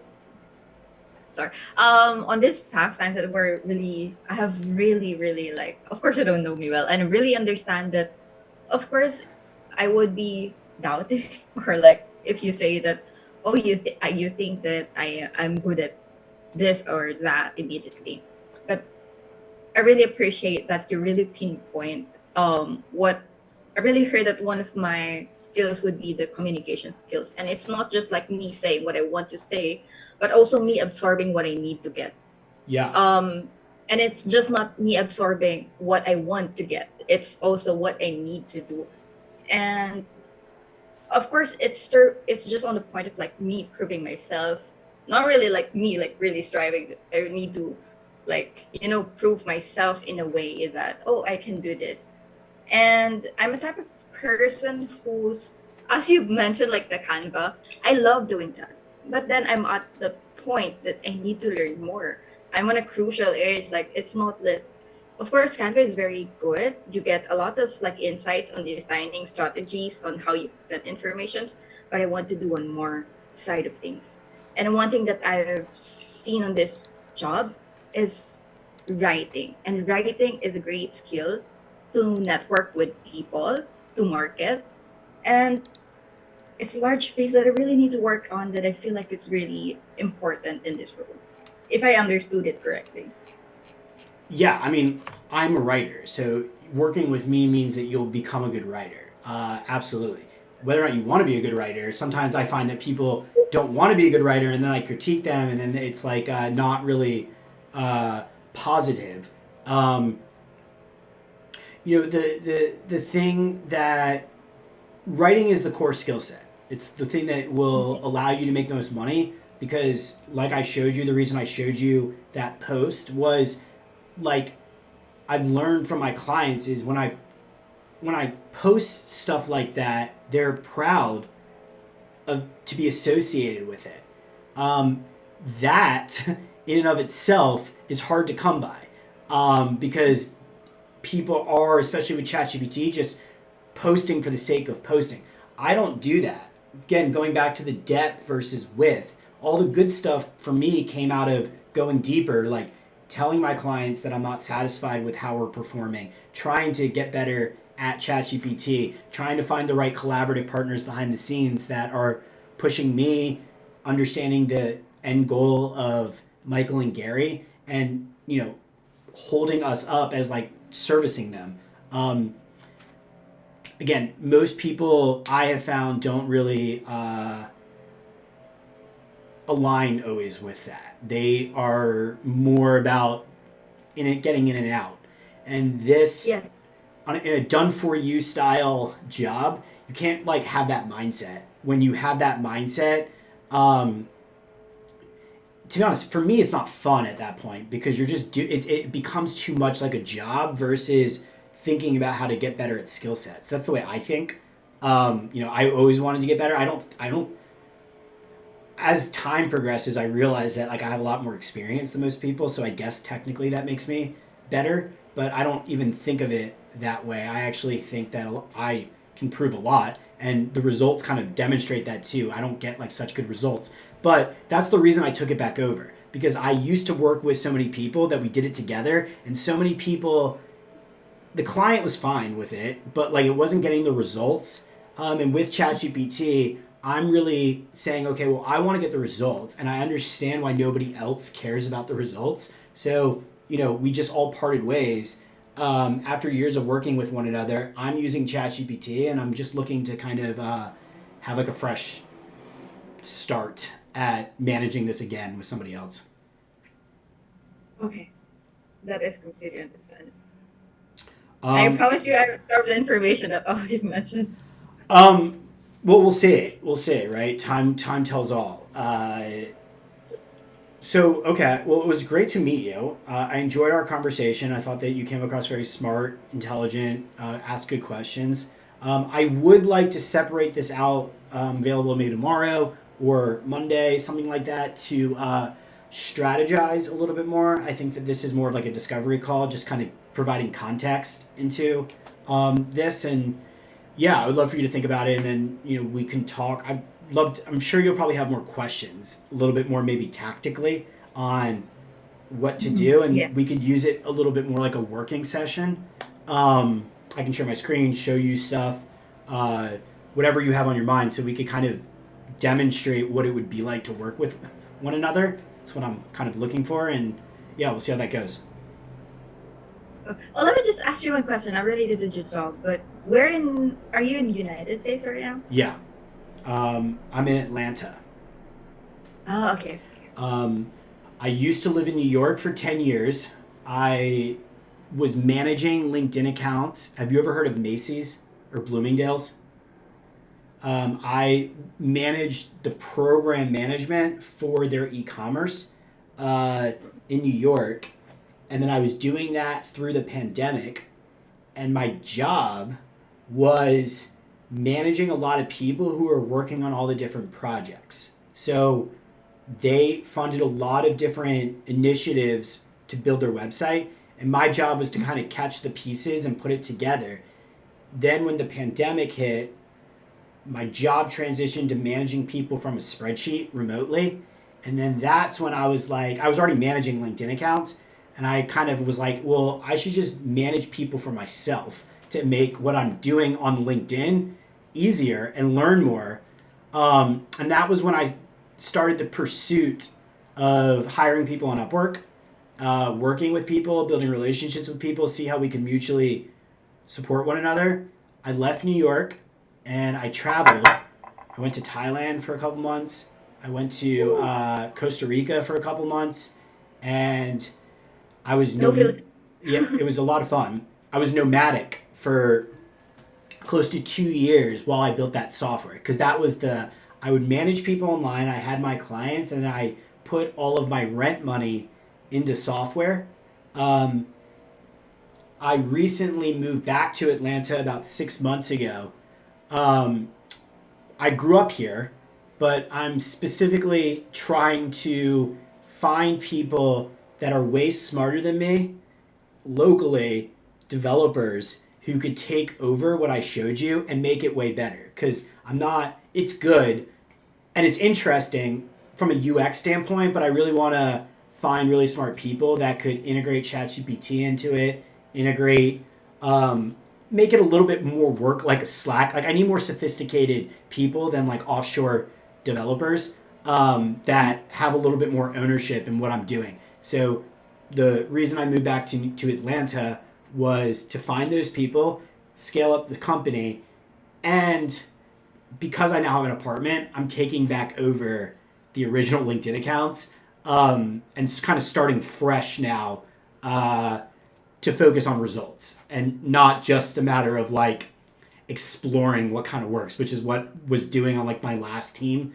You know, I hired people in the Philippines that helped out. People were very good, but I felt like no one was like obsessive about getting results other than me, understandably, because we're getting results for like other people that they have no like sweat equity in it. And I'm meeting with the client, so I'm kind of selling the work. And the clients are happy, but I feel like I'm not happy with the results. And now with the software getting better, I'm excited to distribute it out and try to create a lot of inbound for them. And I felt like that just wasn't something that excited a lot of other people, which is fine. But that's why I'm hiring like fresh. Okay. I hope I'm fresh.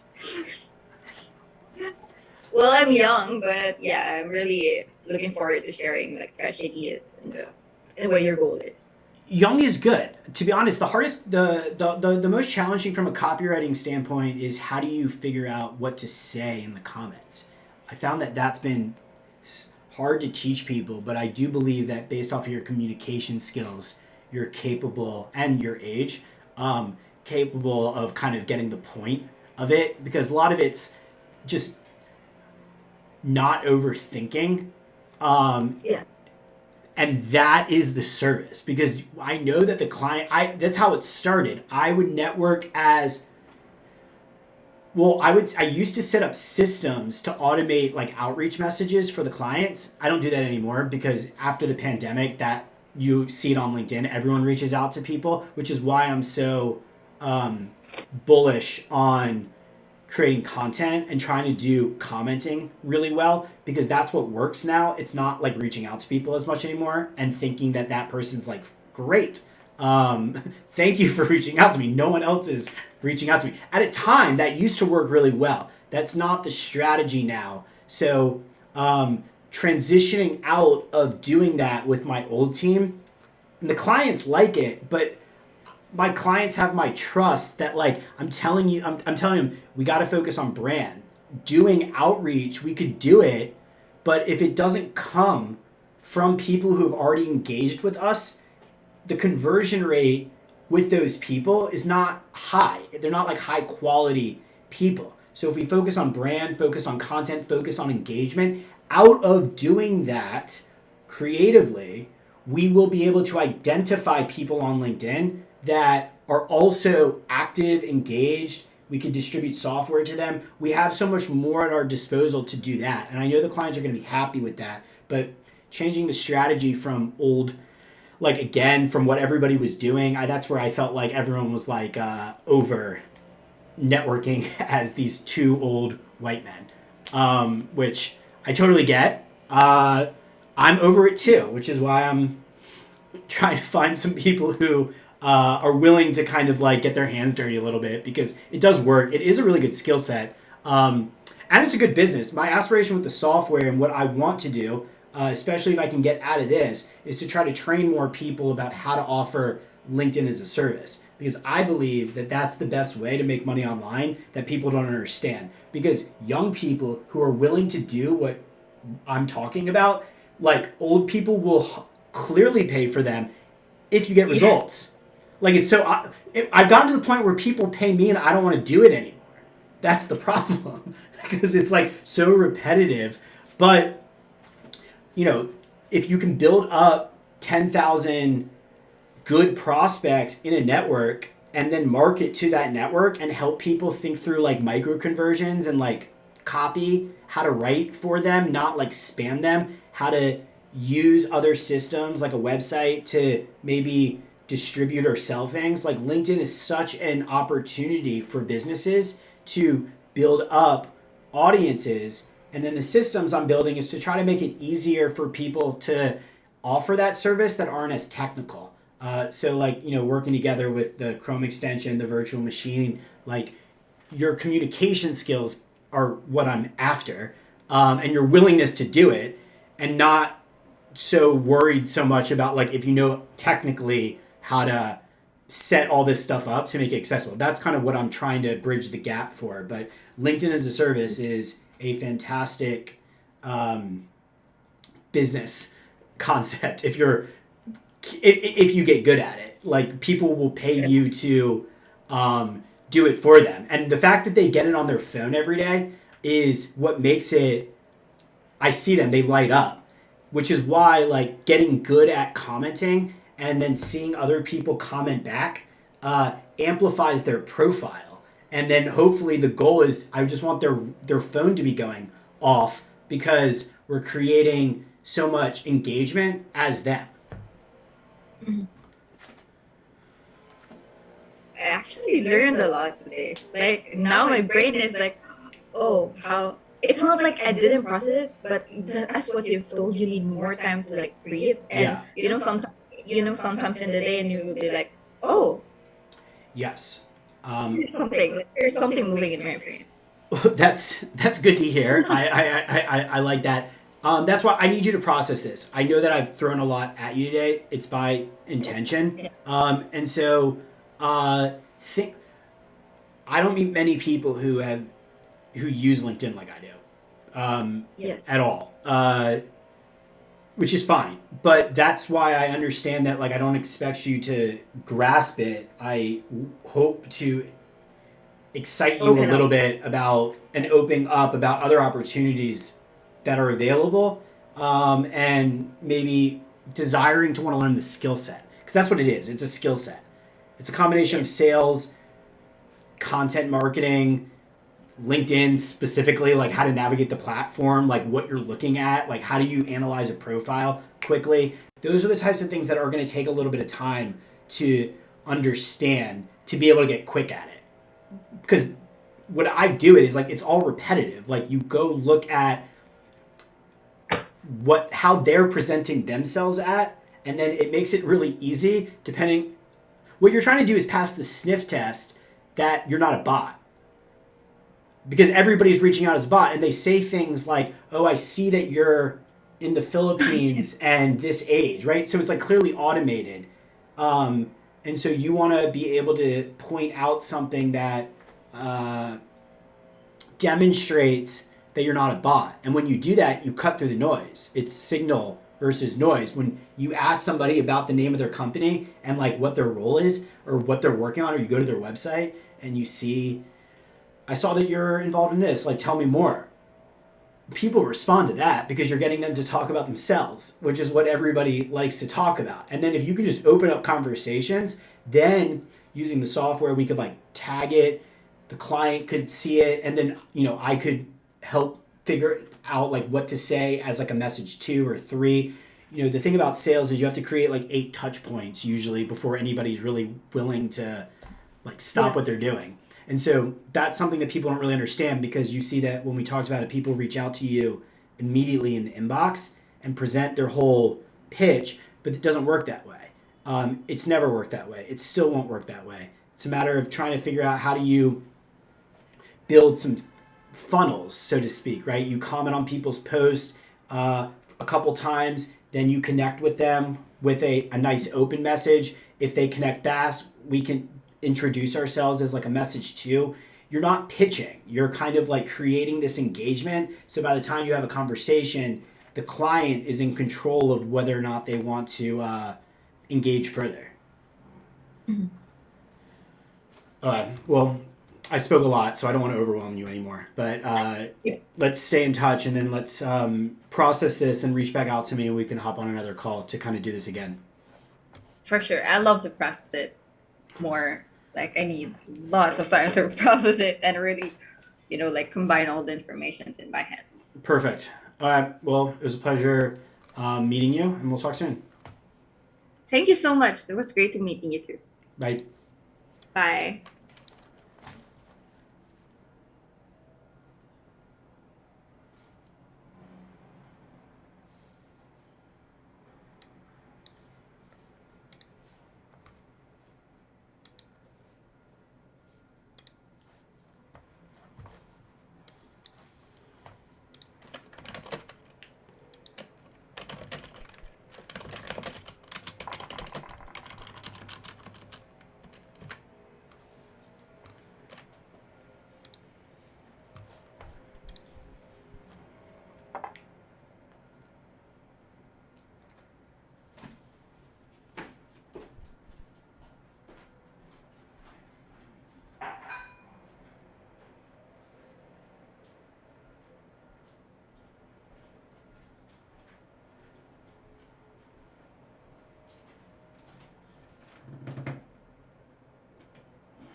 Okay, so now we're doing interview number 3 for Rokeme.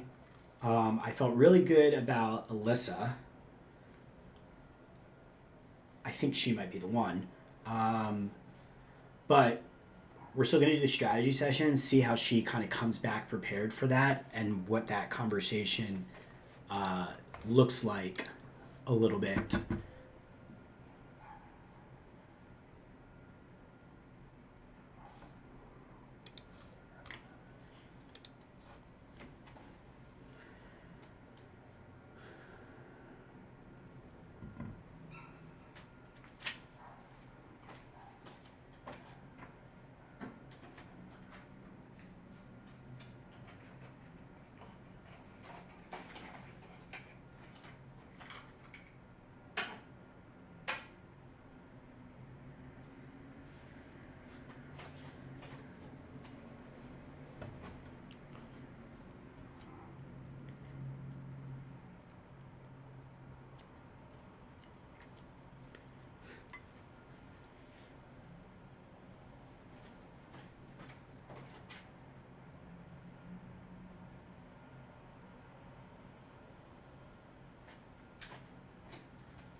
Hi, Hey, how are you? I'm good. How are you? I'm doing well. Thank you for taking the time to meet with me. I appreciate it.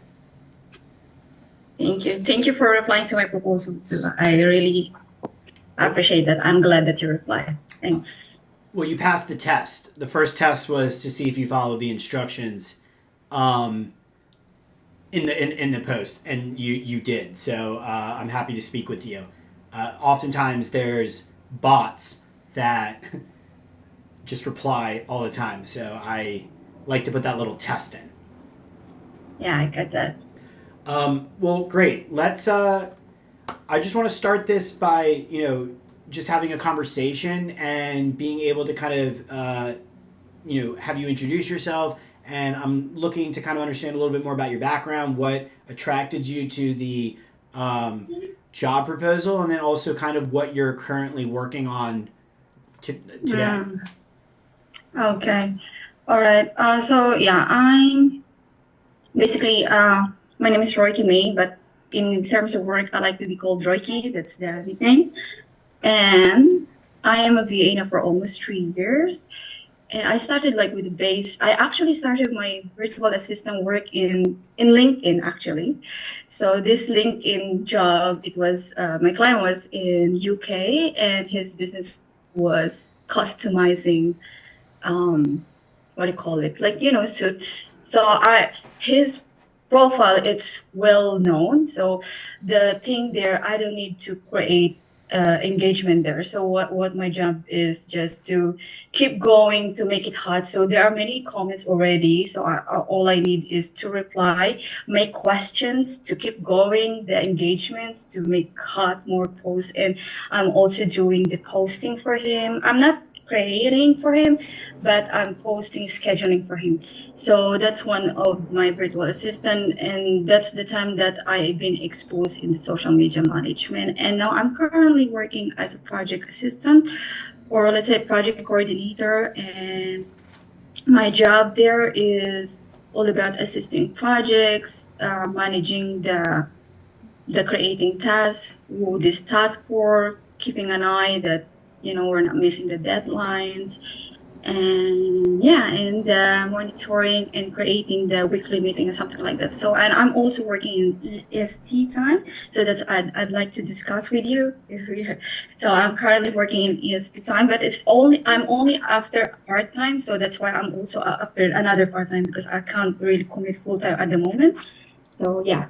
And in terms of education, I actually graduated last year PSBA Operations Management, and yeah, I'm kind of really into business and digital marketing. And the reason I'm so interested in this job post that you posted, because it's about the social media management. Because I think this year I kind of know a little bit about social media management, but I really want to get involved more because it's really hot and in demand.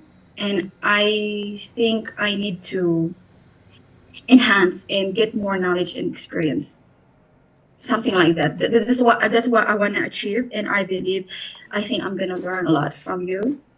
What are some examples of some projects that you're assisting with today? Okay, right now I'm working for agencies, so they are in email marketing.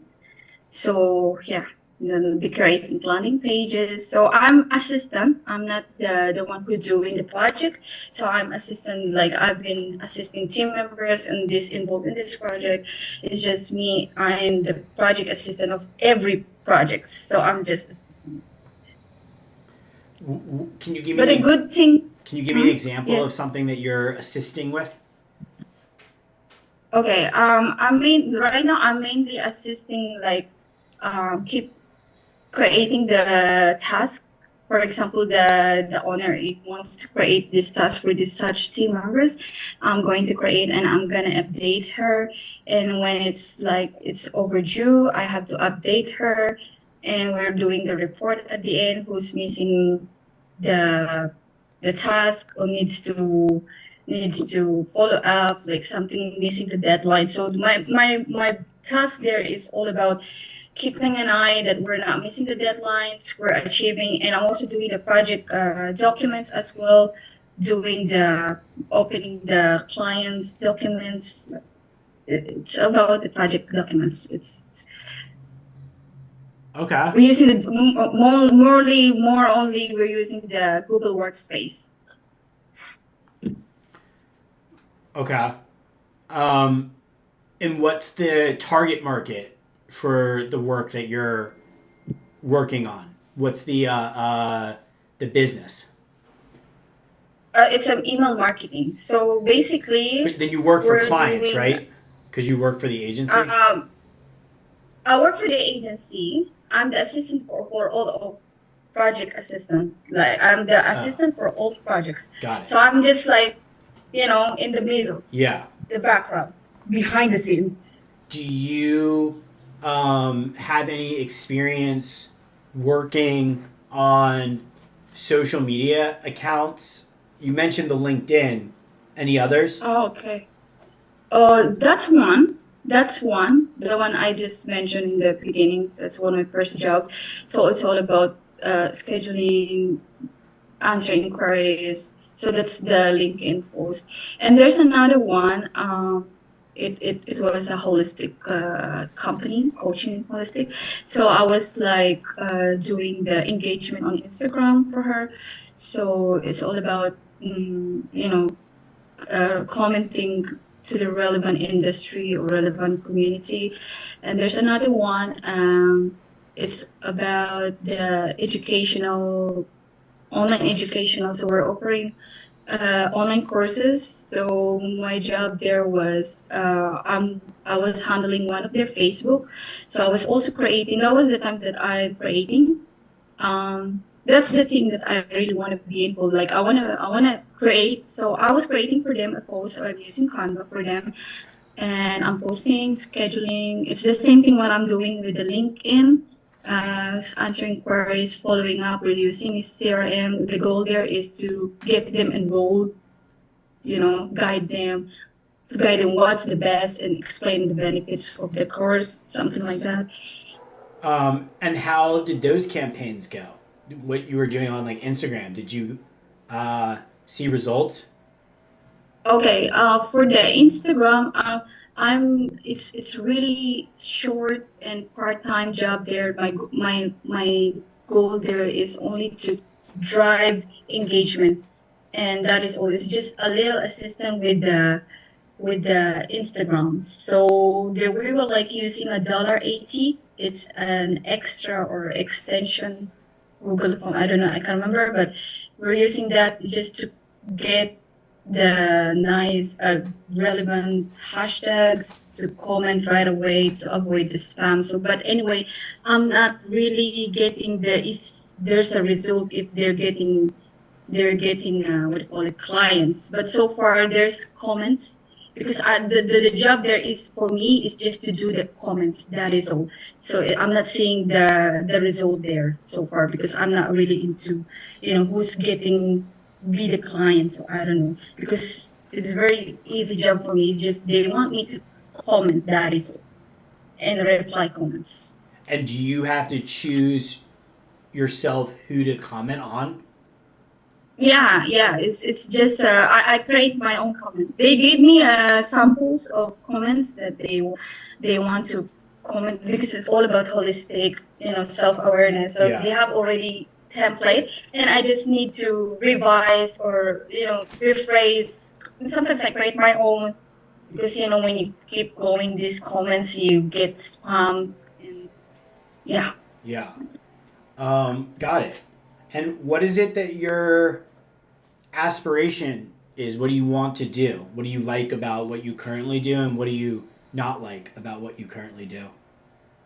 Okay. So far, I'm in the project management. What I'm doing, I'm project assistant. So my goal is I want to achieve the project management, but it's way long to go, and I'm fine with it to start with the beginning, like assistant, because I know I'm gonna learn a lot. In being virtual assistant, yeah, project management, I want to achieve that, and I want to really learn the social media management because it's not because of in demand. I feel like I'm good at it. It's just I need more experience and especially in designing. I'm doing the Canva, but I feel like I'm still lacking of something in design so far. So I wanna yeah, what do I say, like enhance this part, the design, and I'm also doing the video editing, but it's very light. Everything when it comes to design, everything is light, so I want to upgrade that level so I can offer, like I am a virtual assistant. I can do some stuff, like not just light, but I want to do enhance more. So it's really good. That's something new. And what do you not like about what you currently do? Okay, not like. Actually, I really love it. It's just they actually assigned me actually for the social media management as well, but I back out as I don't want to disappoint them because I'm honest, completely honest with them. They asked me, "Are you okay with the social media management? You're gonna create, you're gonna do the capture," and I said, kind of okay with that, but it's not experienced well, so I don't want to disappoint them. So clearly in my proposal with you, I said that I it's like I'm gonna learn a lot because I want the client will be aware with this kind of level I have, and I'm really willing to learn more. Like I'm very fast learner anyway. So this is some right now. My focus is social media management and also project management. So these two things that I really wanna enhance more. Like I wanna be good at it. Do you do anything for yourself, like your Instagram, or do you post anything on your own socials? Oh, seasonal. But I'm kind of like I'm doing it like I'm writing it down in my notebook, but I'm not really committing with it. It's just I've been very busy with like work, Yeah. but still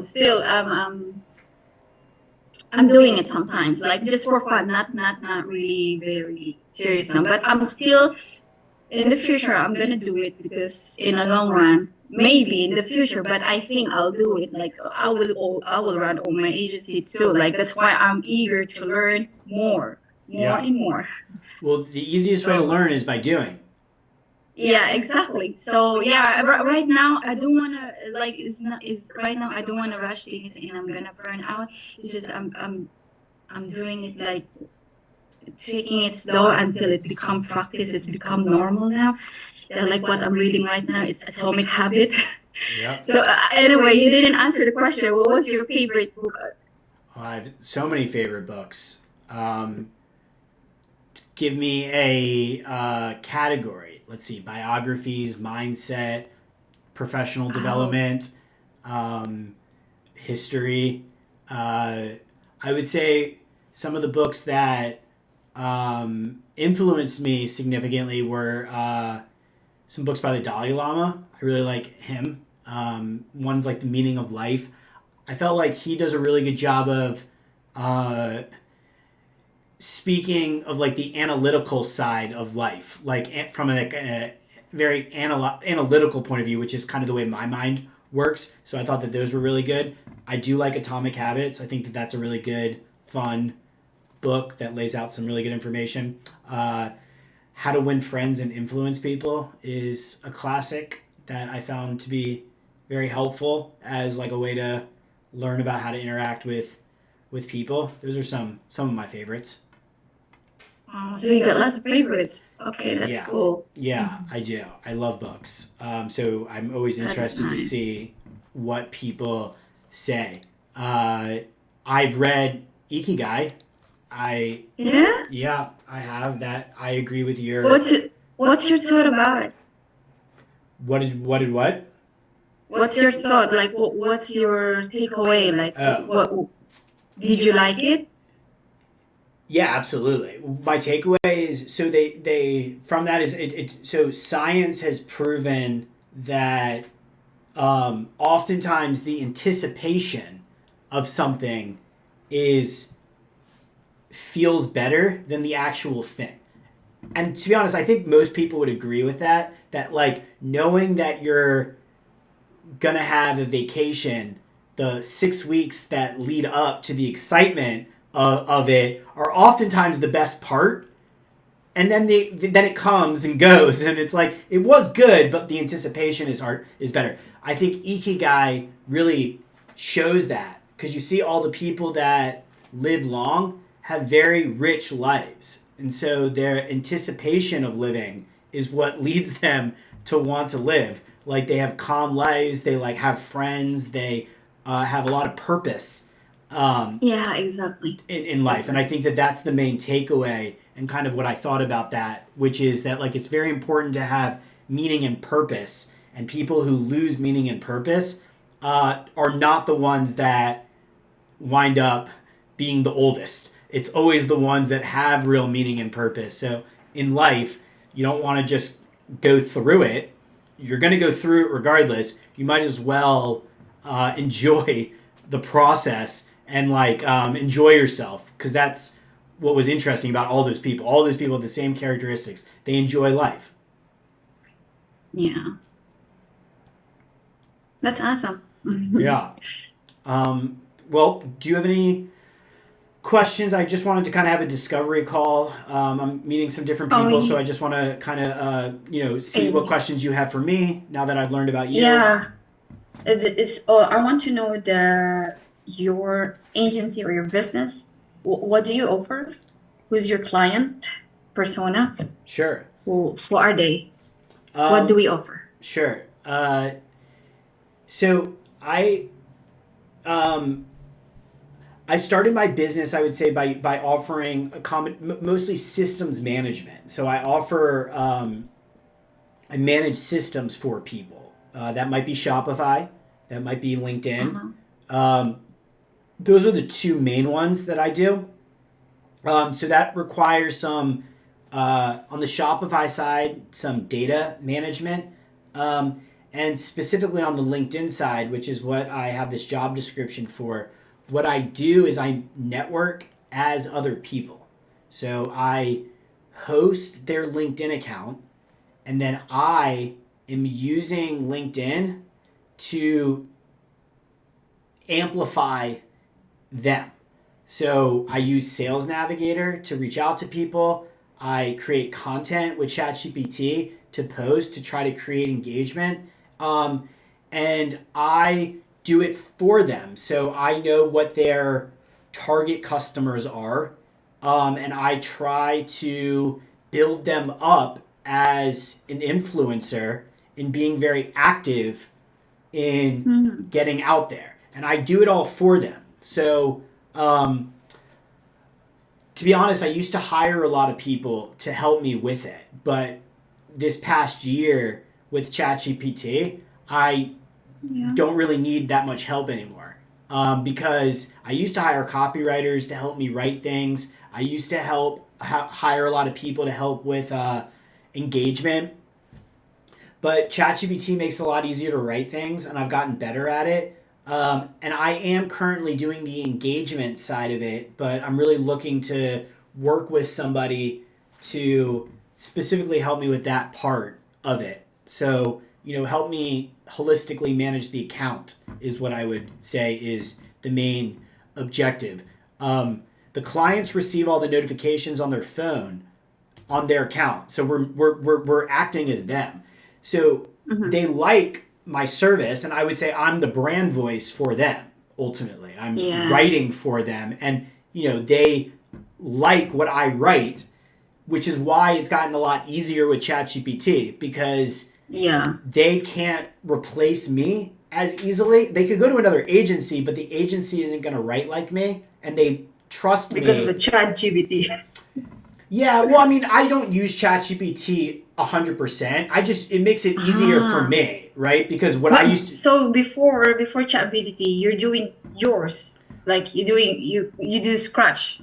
Well, yeah, that's why I would hire copywriters, and we would do it together, where we would kind of collaborate one with one another. And I never, to be honest, it was more expensive to do that way, but I never really thought that there was a inefficiency in the process, right? You're just working with somebody. So we would meet, me and the copywriter, we would talk about some concepts, and then we would write some post. And that costs a lot. Yeah, and we would post, and that was it. But now I don't need the copywriter, because I could use ChatGPT to write for me, and then I can edit it, so I could lay it all out.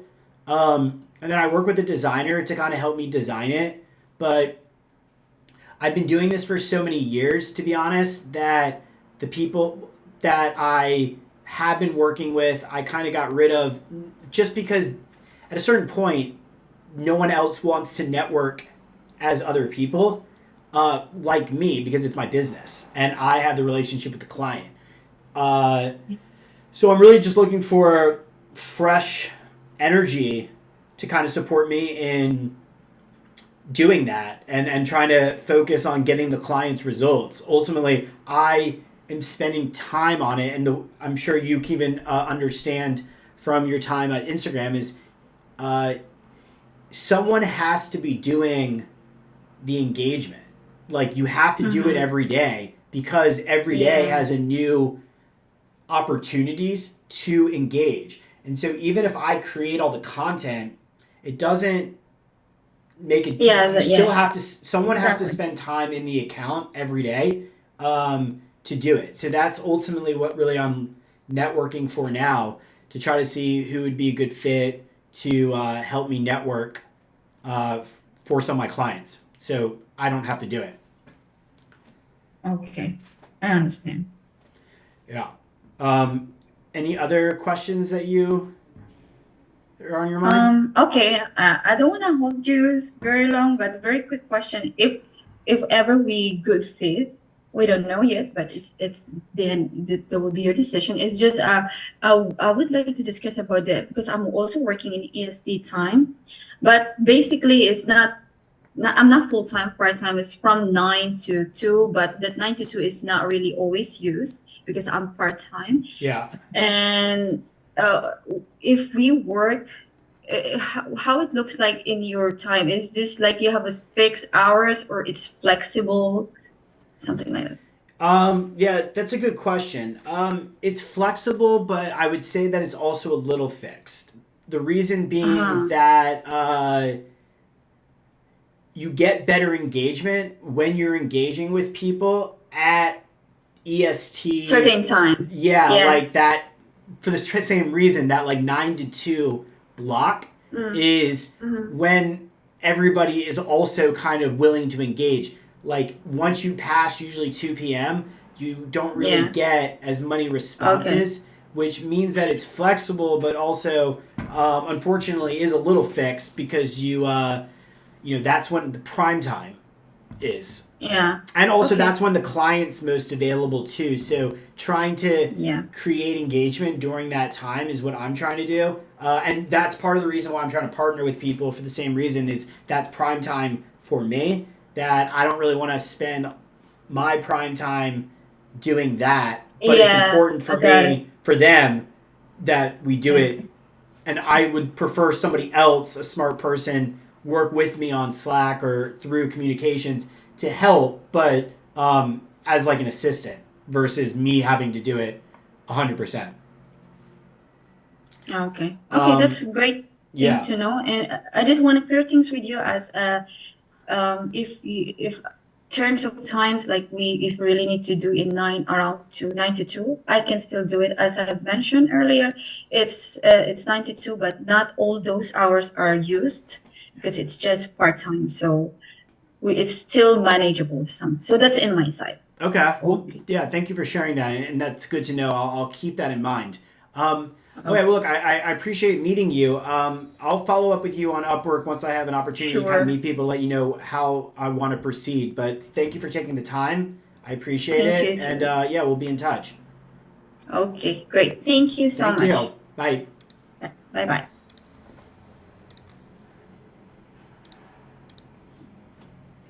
Okay, so we've had 3 interviews, and I feel like I have a much better understanding of what I want to do. So, Amber, I felt like was too novice. I thought Alyssa was my best prospect, and we had a great conversation, and it was so natural and informative, and it made me a little. I felt good about meeting her.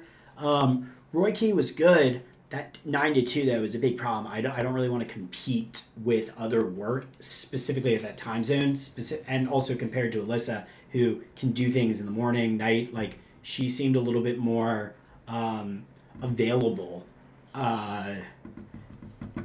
than Roy Key, but she said she can make it work. So I got to think about that a little bit more. I would maybe give her a strategy session or a follow up just to kind of see how she responds coming out of this.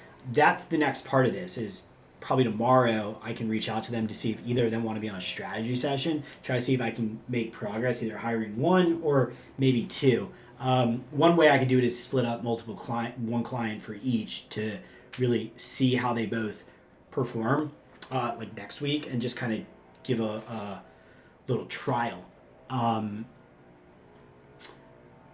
But we shall see. I'm going to judge them based off of how they show up at the strategy session. So more to come. All right. Let's see.